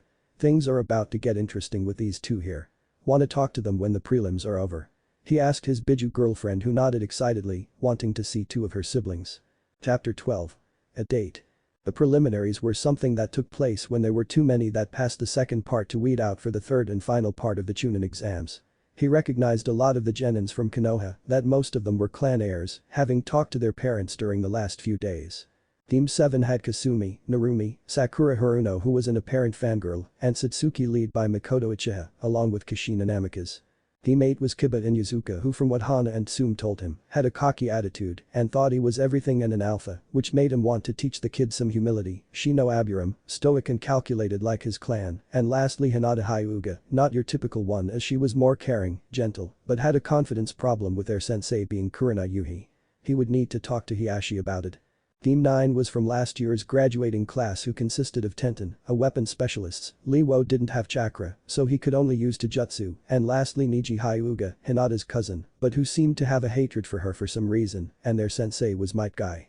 And lastly Team 10 had Ino Yamanaka who used the typical mind jutsus, but was apparently a fangirl, Shikamaru Nara, a genius like his father, but extremely lazy again like his father and other Naras, except for his mother Yoshino, who was the opposite, and lastly Choji Akimichi, who specialized in their clan abilities who was the muscle of the team. They were the next generation of the Ino Shikacho trio much like their parents were. He had recognized teams from other villages like Suna, Kumo, Kiri, Taki, and Odo, from what he was told was a new village. He and Matatabi were also able to tell that other Jinchurikis were here with them being the red-haired boy from Suna and the mint-haired girl from Taki. Everyone but Satsuki Uchiha and Yoroi leave the arena. Hayate asked as everyone left to the stands except for the mentioned names. "Do your best Satsuki," Kasumi shouted. "Kick his ass little sister." Naruto yelled with a grin as he held a sign that said number 1 Uchiha Genin on it, making her blush in embarrassment from him as others sweat dropped and snickered. The Jonin such as Asuma, Kurenai, and Guy recognized Naruto from before when he was here, but only she knew who it was since Asuma and Guy never found out that he was Naruto, looked at him confused, and Kurenai was snickering in amusement. Makoto was trying and failing to hold her laughter in, while Kushina had no restraint and found the whole thing hilarious. His face expression changed to a pout when Bulma and Hana bonked him on the head and told him to not distract her, which made everyone around laugh. "I'm going to kick his ass when this is over," Satsuki mumbled to herself as she regained her composure back onto her opponent. "Let's see what you got, Uchiha," Yoroi said smugly. "Are both Genins ready?" he asked as they nodded without a word. "Begin," he shouted with the match starting. Back in the stands Asuma, Guy, and Kurenai were talking about Naruto and others that were with him that they hadn't seen before. "I see that he's back and he's not alone too. Do you know who they are?" Asuma asked his fellow Jonins. "No, but I do see Anko with them, and Hana is sitting by her mom, and is that?" Kurenai started to ask when she saw their stomachs bigger as if they were, she gasped having a realization. "What is it, my youthful friend?" Guy asked, hearing her gasp as she put a hand to her mouth. She pointed her fingers at them, and when they took a good look at them, their jaws were on the ground from seeing them pregnant. She would need to talk to them when the preliminaries were over. "Gosh. It is very youthful of them to being mothers so soon. For these happy news I will run 1,000 laps around Konoha." Guy yelled with his usual smile as he did a nice guy pose. "Well I wonder who the father is?" Asuma asked, looking at the two pregnant women. "It's Naruto," Kurenai said confidently and smirked when she saw the shocked looks on their faces. "Naruto is back. Where is he? We haven't seen him in years," the smoker said in surprise, having not heard about this before. "He's over there." She pointed at the Saiyan that was sitting next to Anko with a smile as he watched Satsuki kick her opponent in the face. "That's Naruto. What happened to him?" he asked his girlfriend, gaping like a fish as he looked at his friend. "I'll explain later, but for now let's focus on see how the Genin do," she replied as they nodded slowly still gaping at the Saiyan before they turned to the arena. As they turned back towards the match, Satsuki had just uppercutted her opponent in the chin, which sent him flying towards the wall, before she appeared behind him and delivered a roundhouse kick to the back of his head. He crashed into the wall embedded into it and was knocked out from the kick and impact. Yoroi is unable to continue, so the winner is Satsuki Uchiha. Hayate yelled as everyone cheered for her, especially her team, Makoto, and Naruto, who was holding up the same sign which was embarrassing to see, and got chuckles from others such as his family, Itachi who was sitting next to his wife Izumi who was looking at Naruto, wondering who he was. Itachi saw this and smirked as he never told her that was Naruto, their old friend, and he would need to tell her and chuckled, getting her attention. "Do you know who that is, Itachi-kun?" Izumi asked, wondering what got her husband reacting as he was towards the stranger. "You wouldn't believe me if I told you, but that's Naruto Namikaze, our old teammate," Itachi said. Izumi looked like a fish out of water with her mouth gaping so much. "What?" Izumi whispered, hoping that she heard right. "That's our teammate when we were Genin," Itachi confirmed, making her eyes widen as she looked at him with different emotions going through her, such as happy, sad, and anger. She narrowed her eyes at him. When this is over, we're going to speak with our teammate and he has a lot to explain about where he's been all this time. Izumi said, making him gulp with a nod, fearing for his friend's life. They turned back to hear the next match being called out, which wasn't interesting being two Kanachis that didn't take their careers seriously. Minato was chuckling as he saw his son cheering for his sisters and found it quite amusing to see him so excited. He really was Kushina's son since she's the same way even if he's different now, he still has her personality. So this is what it looks like from my point of view when I get excited. Huh, I can see what you and others mean now. Kushina blinked as she watched her son do something she'd do, and it was amusing nonetheless. She was also glad that he seemed to still have her amount of excitement. You have no idea Kushi, this is just after my daughter's match, but I'm glad he's showing such support for her and your daughters. Mikoto giggled at his actions, but was happy to see him show such support towards them. The rest of the matches that went on the rest of the day were interesting to say the least, but to Caulifla who found most of them to be boring, except for the Redeed with bags under his eyes and the one wearing a horrifying suit and bowl cut. She hoped that she'd get to see something interesting, but would have to wait until the final exams happen. What are you going to do about the Redeed from Suna and green hair from Taki? You said they were Jinchuriki as well, right? Bulma asked her husband, who nodded in confirmation. I want to know why he looks like he hasn't gotten any sleep at all. Naruto said, getting shocked looks and gave the boy looks of sympathy. That's horrible. The one-tails must be making it hard for him to sleep or even get a nap in. Kushina said with a sad expression, but turned to anger when she realized his seal must be incomplete and horrible. What do you mean? Caulifla asked, confused on what's going on. He doesn't get much sleep because he's being terrorized by the biju that he holds, which could mean one of two things. 1. The seal is horrible that it gives that much access to him when I've heard he always drove his hosts insane. 2. Yeah, that's about the thing that makes sense. And the one from Taki? Anko asked, having been listening and felt a little bad for the Redeed. I'd like to meet with her. She seems nice, but her smile is fake and not genuine when it comes to her teammates. Naruto said, getting worried looks from some and anger from others. Cough Caulifla and Anko cough. Oh look at you, wanting to help a damsel in distress. You can't resist helping a woman, can't you? Anko teased, he gave her the bird which got a laugh out of her and the others. While they talked, Naruto saw from the corner of his eye, Mia and Mito were looking at the two in sadness and wondered why they seemed to be treated differently for a stupid reason. He would need to speak with his daughters to explain a few things and the two Jinchuriki sometime after the preliminaries were over and figure out how to help them. The remaining genin that are left had finished drawing their opponents for the finals and Naruto was looking forward to how his sisters would do. Narumi was going to be facing a Kumo genin named Samui.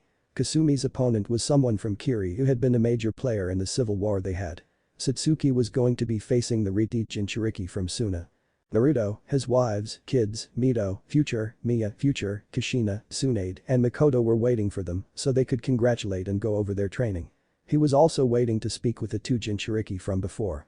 They saw the three of them coming out with Minato and had giant smiles on their faces.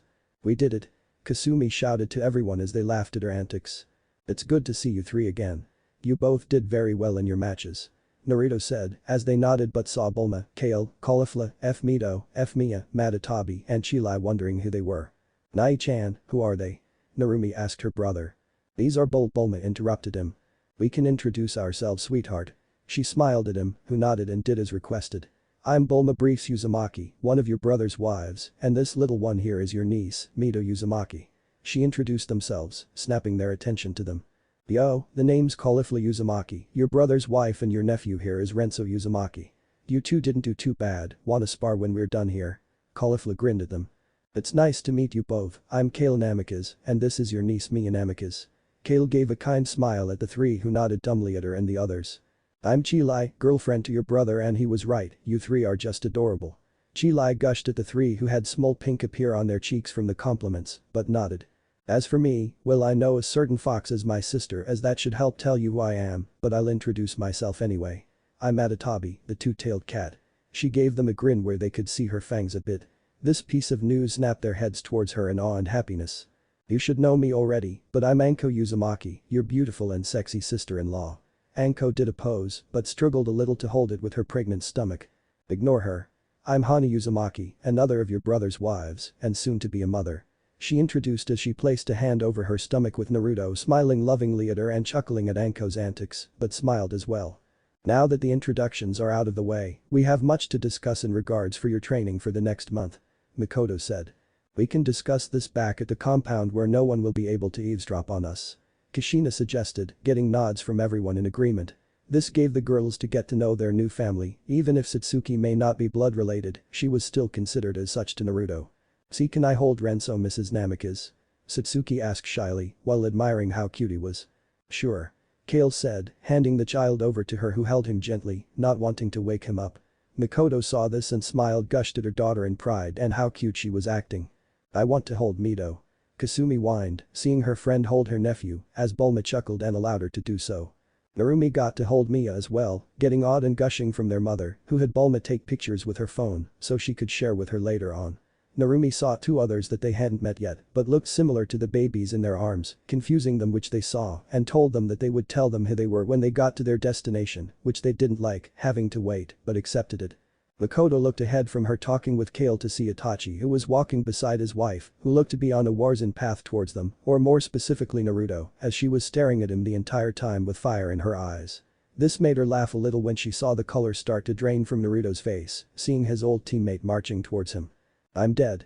I'm so dead," Naruto stated as she was in front of him, and next her fist was on his face, more specifically his right cheek, that sent him stumbling a little, which got the others' attention.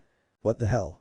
Caulifla cursed before she got a nervous look from Kale, but decided to focus on her husband getting punched. "Naruto, how could you leave your teammate like that without at least telling me or Itachi about it?" Izumi asked him through gritted teeth. "You know her, Naruto?" Chilai asked her boyfriend, who got his balance and smiled sadly at her with his head down a little. "Yeah, she was one of my teammates from when we were genin. This is Izumi Uchiha and her husband Itachi Uchiha, my other teammate," he told her before looking at his teammate again. "And I'm sorry I never told you, but then you would have tried to stop me and I just needed to get away. If you want to hear about it, come with us to my parents' compound and I can tell you all about it and where I've been all this time, okay?" He asked, hoping that she'd accept because he didn't want his ass kicked in the open like this and maybe he could avoid it by talking to her. She didn't answer immediately, but after a few seconds of silence, she nodded and they continued their way, but the girls would glance over at him with smirks and he saw this and knew he would be in it for teasing. He looked over to his kids from the future and they had questioning looks and were also glaring at his female teammate. He knew they weren't happy with what she did, so he'd have to stop them before things got too out of hand. Izumi talked with Mikoto while Itachi apologized to him, his wives, and kids for her sudden appearance and attack, but only two of the three waved him off, with the kids still feeling a little miffed about it, and Itachi asked questions about them and how they met his old teammate. Naruto was now just walking through the village with Kale and Bulma, enjoying the sights. After they got back to the compound, Naruto answered Izumi's questions regarding everything with where he's been, the changes, all the women that were with him, and of course the kids, seeing how he had three. It took some time, but everything managed to get worked out and it didn't take long for her to get along with the girls as she was gushing at the babies. That wasn't the only thing that happened though, his family got answers regarding his two daughters from the future and to say the least were shocked and very worried for Naruto and his health, so they had Naruto set up a time to meet with Tsunade and maybe get some answers and maybe even a cure for when he does get sick. "Enjoying yourself so far?" Naruto asked his wives, who nodded with smiles. "Very much so, it may not be as big or advanced technologically as South City, but it has its unique feel to it," Bulma answered. "Not only that, but the air feels so pure compared to other planets I've been to, and seeing how clean it is makes it that much better," Kale said in awe, and she was soaking everything in. "I hear you there. That's one of the only things I miss about this place, but with everything getting better, it's nice to feel like I belong now," Naruto said, getting questioning looks from them which he noticed. "Even so, my home is where you girls are back on Earth, so you don't need to worry about me wanting to stay here permanently," he added, getting smiles as they held on to him a little more, ignoring the looks they were getting from others, men and women alike. "Is there any place in particular you want to check out or anyone you want to meet?" he asked them, who looked at each other for a moment before nodding and gave those that were friends with him. He was happy to do that and see if Mikoto or anyone might be able to help him out. "You seem to be in a great mood. Are you that excited to start training your sisters?" Bulma giggled when he smiled sheepishly at them. "Of course. This is something that I'm looking forward to, but I'll also be training F Mito and F Miya too. Since Mito and Miya don't have a lot when it comes to chakra aside from Mito having the chakra chains and nothing else. This'll be a good opportunity for them to learn more about chakra and what they can use to incorporate into Kai," he said, getting nods from them. "But don't push them too hard, they won't be like you who's a training addict," Bulma said, making him pout. They saw this and giggled at his antics, but couldn't disprove her words since they were very truthful. He trained a lot, more than most people would consider normal, but he did still make time for his family and knew that if it came down to training or his family, that he would pick them in a heartbeat. "I'm not that bad, am I?" Naruto asked them, who looked away, not able to answer him, which made him cry in tears at his wife's words. They laughed as they had made it towards the Uchiha compound, where they could meet up with Mikoto, who Kale and Bulma wanted to speak with the matriarch for a time, and when he asked what it was, they just told him it was women's stuff, which he didn't bother asking more, knowing he'd get a headache from it. They knocked on the door and it was Satsuki who answered and gave them small smiles. "Hi Ani-chan, did you need something?" She asked the three, who quickly explained how they just wanted to meet up with them and check up on them. She nodded her head and led them in when they heard Mikoto from the kitchen. "Who is it, Satsuki?" Mikoto called out. "It's Naruto Nai-chan, Bulma-san, and Kale-san." She told her mother, who brightened up on hearing who it was. She had been wanting to speak with him for a long time now. "It's good to see you three again. What are you doing here, if I may ask?" Mikoto asked them. "We wanted to see how you and Satsuki were doing," Naruto said, getting snorts from the two wives who gave him looks. "We also wanted to talk to you about something, so while we chat, why don't you and Satsuki talk about what you plan for training for the next month?" Kale suggested, with Satsuki nodding vigorously as she grabbed his wrist and dragged him outside with a giant grin, while Mikoto chuckled at her daughter's excitement. Once they were gone, they went over to the living room with Kale and Bulma sitting across from Mikoto. "What did you want to talk to me about?" the Uchiha mother asked curiously. Bulma and Kale looked at each other before they started grinning, making the Uchiha nervous, as she wasn't sure she liked the looks they had on their faces. "Well, we wanted to talk to you about your feelings for Naruto," Bulma bluntly stated, getting a choked cough from her as she looked at them with wide eyes and small blush. "I have no idea what you're talking about. I care about him a lot, but not to that point," Mikoto denied, but the girls weren't taking that lie to their faces. "We know you spent a lot of time with him when he was here before, and how you reacted to seeing him told us a different story compared to what you just said," Kale said with a teasing smirk that made Mikoto narrow her eyes for a moment before sighing and slumped into the couch more. "What do you want me to say? Yes, I care about him greatly, and more so than just as a friend, but he already has you two, Caulifla, Anko, and Hana as wives and Matatabi and Chilai as girlfriends. Why would you bring this up when he has all of you already and I'm older too?" Mikoto said dejectedly as she sadly told them of her feelings for the hybrid Saiyan, but didn't feel confident about it. "Even if he has us, his heart has room for more. We actually wanted to tell you that he doesn't see you as old or anything less beautiful. We've seen several times how he would light up whenever he mentioned you," Kale said, much to the surprise of Mikoto as she blushed at her words. "Why would he give me a chance though? And even if what you say is true, then why hasn't he talked to me about it?" Mikoto asked, curious as well as completely surprised. "Because he cares about you. He wants you to be happy, and if he can do that, then he'll do everything he can to see you smile. And as for why he hasn't brought it up is because of his respect for your late husband Fugaku. He taught him so much and treated as much as his own blood despite not being an Uchiha, so he wants to be respectful about it," Bulma said, with Mikoto smiling at how caring he was and thought about her feelings about it. She did miss her late husband a lot, but also knew he would want her to try to move on. While they talked, Naruto and Satsuki were having a chat of their own. They had finished discussing what he had planned for her and how he'd focus on her speed, strength, and taijutsu. Her ninjutsu, jinjutsu, and kinjutsu were amazing, having Mikoto and his mother as teachers. She didn't have an interest in learning seals, but she knew the basics at least. He was thinking about using the training facility in the ships they came here in, since it had a gravity chamber where he can train her and his sisters. He was brought out of his thoughts, however, when she asked him something. "So when do you plan to ask my mother out?" Satsuki smirked, seeing his reaction as he snapped his head towards her, which she found amusing. "What the hell, Satsuki? Don't just ask something like that out of nowhere," Naruto shouted comically at her, which she snickered at, and he sighed at her actions. "It's not hard to see that you feel something for her, and I also know why you haven't tried any advances on her. I know how much you respected my dad, and it would feel like a betrayal, right?" she asked him, sighing knowing how true it was, but was wondering how she knew that. "Your dad taught me so much, and not just the shinobi arts, but also about life. He was a father figure for me in my life, so yes, I would feel like I would be betraying him, and that's the last thing I want to do," he said to her, nodding at his words as they made sense, but also knew that they could make each other happy, as she often would talk to her about Naruto ever since he came back 6 months ago. "It's something to think about, but just so you know, I approve if anything ever happened between you two," Satsuki said, getting him to smile as he was glad that he had her support. "Glad to have your approval." He deadpanned at her as she gave him an innocent smile. "Let's get back to what my training will be like when I'm with you." Satsuki changed the subject as she was excited to know what he'll have planned for her and her teammates.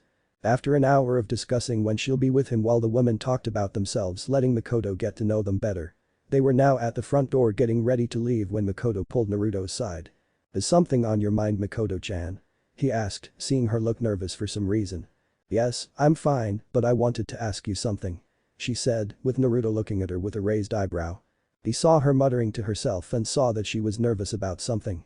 Naruto decided to help her out as he sat her down at the couch they were near and ran his hand up and down her back, hoping to help her relax. She liked how soft, yet how strong his hand felt on her back. They told stories of how hard he worked in his life and that he wasn't afraid to do things himself. "Feeling better now?" he asked in concern as she gave a soft smile at him for his caring nature, which was something that she liked about him. "Very much so, thank you. I wanted to ask how you felt about us going out to dinner," she asked, getting him to look at her in surprise.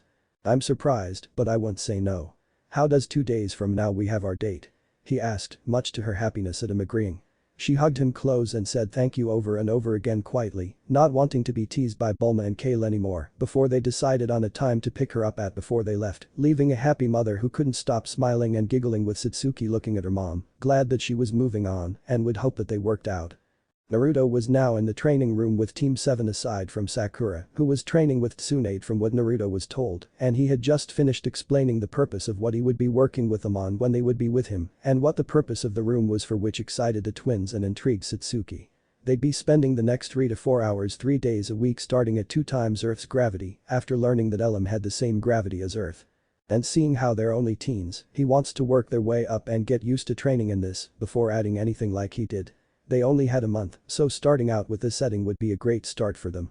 "Alright, so what I want you to be doing is getting a feel for this change in gravity, and to help with that. We only have a month, so we'll need to move fairly quickly, and some weight training will be something we'll be doing along with some sparring in this gravity, and once you can move around like breathing, then we'll be increasing the gravity. We won't be going as far as I can, since your bodies won't be able to handle it for now and wouldn't want to stunt your growths, so for now we'll get up to 10 times Earth's gravity and see where you're at then." The trio gulped hearing this and only hoped that they'd survive this, but were also glad that they were going to be getting pushed hard. He had gotten visits from his wives to check on him and the girls. Right now, the girls were resting after 2 hours of training in the intense gravity while he was sparring with Mito and Mia in their base forms. Naruto had his Rin Sharingan activated. Naruto caught a punch from Caulifla that pushed him back a little. He was able to push her back but had to duck under the kick that came from Mia that sailed over him. He backflipped when he saw chains heading towards him. While he was distracted by the chains, Caulifla rushed at him from behind to catch him off guard and threw a punch to the back of his head, but surprisingly he moved his head to the side going past him. He elbowed her in the stomach, making her hunch over and spit out saliva. He spun around and delivered a roundhouse kick to her head, sending her into the wall. He was caught by surprise when he felt his ankle get caught by her chains. "Now Mia!" Mito shouted when Naruto looked to see Mia charging a Kai blast. "Hellbringer!" The large energy wave was sent at him, and when it was so close to hitting him. "Almighty push." Mia was smirking thinking she'd had gotten her father when he heard him say something, and when it was about to him her attack, suddenly her attack changed direction and was now heading towards her. She crossed her arms when the attack hit, causing the room to shake slightly. Naruto was able to break the chains moments after and immediately was on Mito, who was on the defensive now. Their fists collided, having met in the middle. Naruto brought his other hand up and sent another almighty push, sending her back to the wall, making her grunt from the hit. She didn't get a chance to do anything when Naruto was on her instantly and kicked her in her side, but she dodged it and jumped away to gain some distance from him. He didn't let up and followed with a 4-hit combo with 3 punches to her face and a knee to her stomach. 3 of those connected, but was able to avoid 1 punch, but not the knee, and managed to take the hit and land an elbow to his chest, making him grunt. Next thing he knew Mia was on him and both had surrounded him, with Mia having a Kai blade and Mito had a Kai blast ready. Naruto sent out another almighty push to gain some distance as they cancelled their attacks. He immediately went on the offensive and started with Mia, didn't get a chance to recover when her father was on her instantly and started a CQC as they traded blows, with Mia having taken more hits, having been hit that sent her away, and as he was about to pursue her when Mito appeared in front of him and kicked him away from her sister. Mito started to engage him in CQC and threw a roundhouse kick to his side. He grunted from the hit but ignored it as he did a leg sweep and managed to catch her off guard, but before she could react, he kicked her up into the air. She righted herself and saw that her father wasn't there anymore and looked around, hoping to spot him. "Where is he?" she asked herself as she couldn't see him anywhere. "I'm right here." She heard and saw a fist that connected with her face as he appeared behind her form and elbowed her stomach that sent her down as she landed near her sister, who was struggling to get up still. They looked to see their father on them as he held an energy blade that was aimed at them, showing he wouldn't let his guard down and was ready to continue with the two, knowing that they'd lost this one.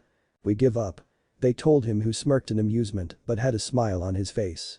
"You continue to get better, and if I'm not careful you two will pass up your old man soon," he mused as they rubbed the back of their heads, something that he did. "And I couldn't be more proud of you girls," he told them, who smiled at their father. Mito and Mia each were happy to hear his words and jumped at him in a group hug. "That was awesome, Nai-chan, Mito, and Mia." Kasumi had stars in her eyes at what she saw as her brother and nieces chuckled at her excitement. Narumi and Satsuki had looks on their faces but weren't as vocal as Kasumi was, but then again no one was like her. "I still can't believe they're from the future and are a few years older than we are, only yet are so strong," Narumi said, with Satsuki agreeing, having been told who they were exactly, which astonished them. "I know what you mean, but it sucks that we never met them in their timeline apparently, but I'm glad that they're here now." Kasumi agreed with her sister, who awed at their niece's strengths. "I couldn't agree more, sis, but we should probably get back to what we were doing or else he'll make things harder for us than they already are," Satsuki said, with the twins agreeing, suppressing a shudder, knowing how much of a slaver driver their brother can be. Makoto stood in front of her bedroom's full-length mirror, carefully applying the finishing touches to her makeup. She wore a form-fitting black and orange dress that hugged her curves in all the right places, and her long, jet black hair was styled in loose waves that cascaded down her back. Although she liked the way she looked, she couldn't get rid of the anxiety that had been growing inside of her all day. It's been a long time since she'd been on a date and she was nervous about it. "You have nothing to worry about, Mom," Satsuki said as she turned around to see her daughter standing at the doorway with a smile. "Thank you, Satsuki, but is it too soon to be doing this again? What if something goes wrong?" she asked nervously as she muttered other things that she couldn't quite hear. "Mom!" she shouted, stopping her mother's muttering and getting her attention. "It's not too soon. I know Dad would want you to move on and I know things will go alright. You're worrying over nothing and he'll take good care of you, so relax a little, Mom," Satsuki said, calming her down. "Thank you, Satsuki," Makoto thanked as she hugged her daughter. Satsuki returned the hug and let go as she went towards the door. She decided to have one quip to have some fun. "Just don't give me any siblings too fast," she yelled as she ran out, laughing the whole way as her mother turned bright red and began sputtering. She would have chased after her but didn't want to mess up her dress and makeup since it would be harder to catch her daughter. "I'm going to get back at her one of these days," Makoto muttered to herself as she looked back at the mirror and nodded to herself in approval. Her heart skipped a beat when she abruptly heard a knock at the door. She quickly stowed her makeup tools before trying to gather herself by taking a deep breath. As she approached the door, she tried to adjust her dress one last time and smooth out any wrinkles before opening it. Naruto, dressed dashingly in a blue jacquard suit and tie, stood on the other side of the door. Makoto noticed that her anxiety vanished as he gave her a charming smile. She was the focus of his admiring gaze as he said in a breathless tone, "You look stunning." Makoto's cheeks flushed and she smiled back. "Thank you. You look pretty sharp yourself." She was given Naruto's arm as he grinned. "Shall we?" With a rush of excitement coursing through her, Makoto grabbed his arm. She couldn't help but feel happy that she had taken the time to get herself ready and feel her best as they headed out the door and towards their date. Naruto led Makoto down a bustling street, their steps in sync as they walked towards their destination. The city was bathed in a warm golden light as the sun began to set and streetlights were beginning to flicker on. Naruto had a determined look on his face, like he knew exactly where they were going. Makoto couldn't help but be slightly interested in where they were going. Although she had faith in Naruto's judgment, she couldn't get rid of the impression that they were traveling to a unique location. After a few more turns, they arrived at a slightly expensive-looking restaurant tucked away in a corner of the city.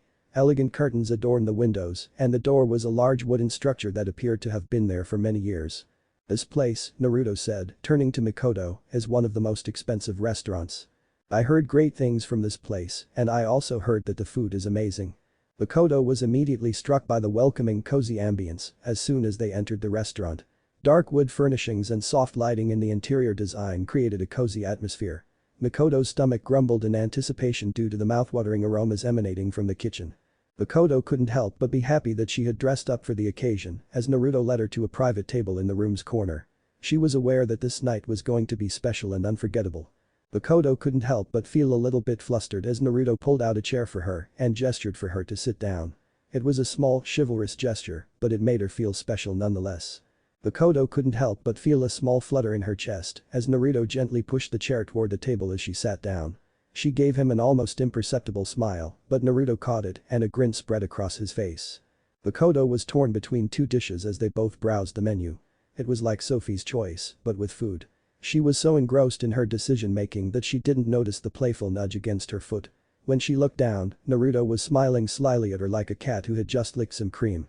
Makoto was taken aback at first, but then she felt a tingle of excitement. She was loving every second of their date because Naruto was like a breath of fresh air. Except for her wild friend Kushina, she had never before been with someone who was so playful. Makoto, feeling particularly bold, decided to up the ante and began tapping on Naruto's foot. It was like a game of footsie, but with more ninja skills. Before she knew what was happening, they were engaged in a full-fledged foot battle under the table. It was like something out of an action film, but with fewer explosions and more laughs. As Naruto's foot continued to tap against hers, she softly giggled, and as the night went on, she noticed that she was grinning more and more. They were so engrossed in their game as the foot war continued that they nearly missed the waiter approaching to take their order. Makoto felt a wave of embarrassment wash over her as she realized that to anyone who might have been watching, they must have appeared to be a couple of kids. She attempted to control the bright red flush that had appeared on her cheeks, but Naruto's sly grin made things worse.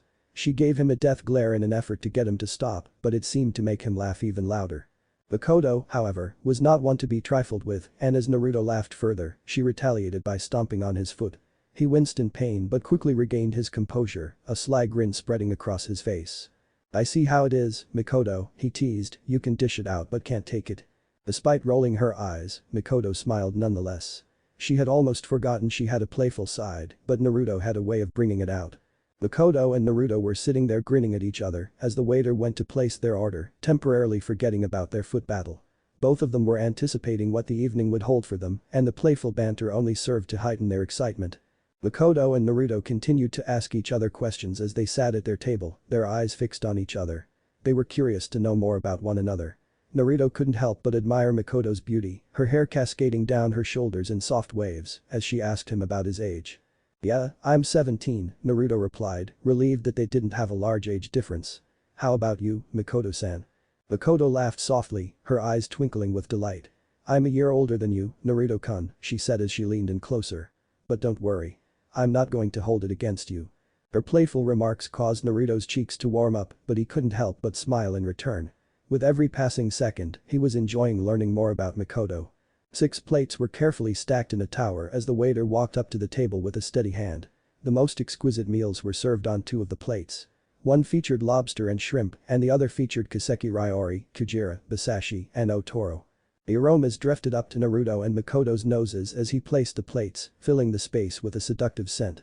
A whole lobster tail that had been expertly grilled to a juicy, tender finish was included on the plate with the shrimp and lobster. With a slice of citrus in a vibrant orange color and a scattering of finely chopped scallions as decorations, the seafood was artistically arranged atop a bed of fluffy white rice. The kaseki ryori, kujira, basashi, and otoro plates, meanwhile, were each a masterpiece in and of themselves. The presentation of the kaseki ryori, a traditional Japanese multi-course meal, was exquisite. Each dish on the plate was a small masterpiece, meticulously arranged to create a stunning visual display. The kujira, or whale sashimi, was served with a small dish of soy sauce and wasabi, and was thinly sliced and arranged in a delicate pattern. The basashi, or horse sashimi, had thin slices of ruby red meat arranged in a fan pattern, and it was equally artistic. But the star of the show was the otoro, a prized piece of fatty tuna. The fish was served in thick flavorful slices that melted almost immediately on the palate. With a marbled texture that promised a flavor explosion with every bite, each piece was a study in perfection. The couple watched in awe, astounded by the skill and accuracy of the dishes in front of them. The waiter gave a courteous bow and stepped away, allowing the diners to quietly enjoy their meals. A celebration of the artistry and skill that went into making such exquisite dishes, it was a time of pure culinary bliss. Makoto was in for a surprise when Naruto took her to a breathtaking natural area outside the village. Naruto maintained a steady stream of conversation as they moved through the lush forest, his excitement audible. "I promise, it's worth a walk, just wait a little bit," he said, grinning at Makoto.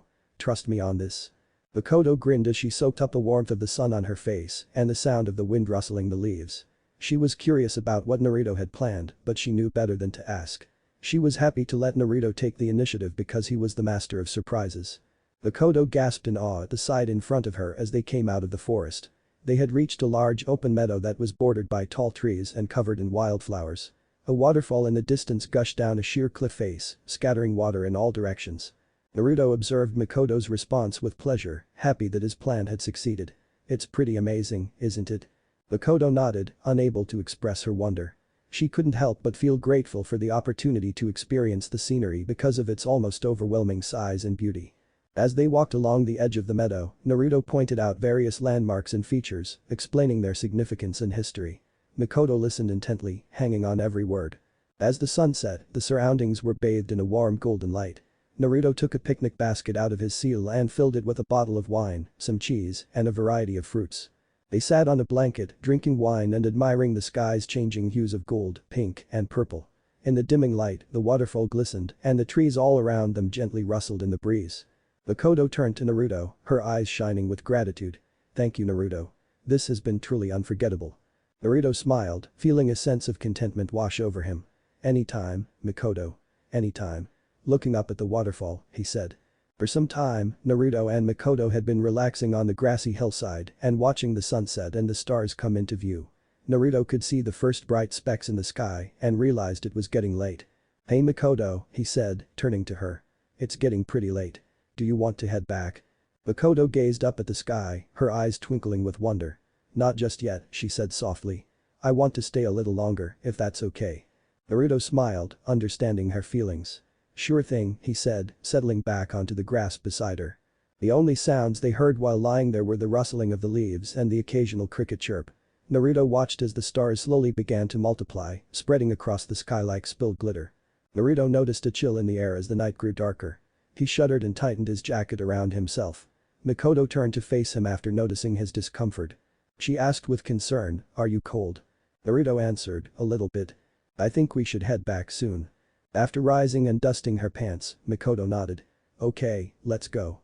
Their muscles were tense from remaining in the same position for so long, so they stood up and stretched. Makoto was guided back toward the village by Naruto as he took her hand and led her down the hillside. Naruto wore a cool blue coat. He laid it on Makoto's shoulders, observing how the color stood out against her dark hair, enhancing the beauty of the young woman. Makoto, in turn, was grateful for the warmth the coat provided. Her heart skipped a beat as she took notice of the plush fabric and the lingering scent of Naruto's cologne. As they walked, Naruto told her about what Earth was like and what the last years were like and the different adventures he had been on. It was amazing that he'd traveled to different planets, and not only that, but how Earth, or at least Bulma's family, was capable of space travel to other planets. Makoto was captivated by the tales Naruto told and listened intently. She admired how much he had done already. She noticed that as they talked and walked, she felt herself growing more and more drawn to him. As Naruto and Makoto walked in comfortable silence, the only sounds that could be heard were the gentle rustling of the leaves and the occasional chirping of the crickets. The moon was shining brightly, casting a soft glow on the path ahead. When they finally arrived at Makoto's doorstep, Naruto turned to her and smiled. "Thanks for hanging out with me tonight," he said, his voice warm and genuine. Makoto smiled back, her heart fluttering in her chest. "I had a great time," she replied, her voice soft and gentle. As Makoto moved toward Naruto, her heart was pounding. She knew she was taking a risk, but she couldn't resist the urge to be close to him. As she wrapped her arms around his chest, she could feel the warmth of his body through his clothes. At first, Naruto was taken aback, but he quickly responded by wrapping his strong arms around Makoto's slim figure. Her body melted into his as he squeezed her close. Makoto snuggled into Naruto's chest, feeling the thud of his heartbeat against her ear. She could smell his musky scent mixed with a hint of soap and shampoo, and it made her feel safe and comforted. Naruto leaned down and kissed the top of Makoto's head gently. He could feel her body relax into his, and he knew that he wanted to hold her like this forever. For a few seconds, they stood there, lost in their own feelings and thoughts. Just the two of them remained in their own cozy and warmth bubble as the world around them faded away. Then, with a soft, tender look on her face, Makoto drew back a little and looked up at Naruto. With adoring and loving eyes, Naruto looked down at her. Makoto broke the silence by saying, "I would love to go on a second date with you, Naruto-kun," adding an affectionate suffix to his name. Naruto's heart skipped a beat as Makoto's words broke the comfortable silence between them. He had been wondering if she felt the same way he did, and hearing her say that she wanted to go on a second date with him filled him with joy. He turned to face her, a wide grin spreading across his face. "Really?" he asked, his voice full of excitement. "I would love that too, Makoto-chan." Makoto smiled back at him, her eyes sparkling with happiness. Yes, really, she said, stepping closer to him. I had a really wonderful time tonight, Naruto-kun. Naruto's heart swelled with pride at Makoto's affectionate suffix to his name. He couldn't believe this lovely lady was interested in him and he didn't want to mess things up. I'm so glad, he said, his voice soft and tender. I had a great time too, Makoto-chan. I was actually a little nervous about asking you out, but I'm really glad I did. He told her, despite having done this before with all of his wives and girlfriends, he still got nervous with these things. Makoto's smile widened as she reached up and took Naruto's hand in hers. I'm glad you did too, she said, her voice warm and soothing. I can't wait to see where this goes, Naruto-kun. She said with a beautiful smile. Naruto gave her hand a gentle squeeze as happiness swept over him. He knew that he wanted to take things slow and savor every moment with Makoto, but he couldn't deny the excitement he felt for their future together. As Makoto turned and walked into her house, Naruto couldn't help but watch her until she disappeared from his sight. He felt this way when it came to his wives. He was filled with various emotions, happy, content, and filled with excitement for the future. He touched his cheek where Makoto had kissed him, feeling a warmth that spread through his entire body. As he started to leave, Naruto couldn't help but smile as he thought back on a second date that would be happening. Naruto continued down the street with a smile on his face and a feeling of hope in his heart, already counting down the days until he would see Makoto again.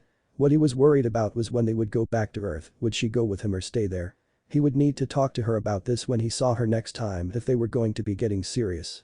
What if Saiyan Naruto x Bulma Dragon Ball the end here, and thanks for watching my video till the end.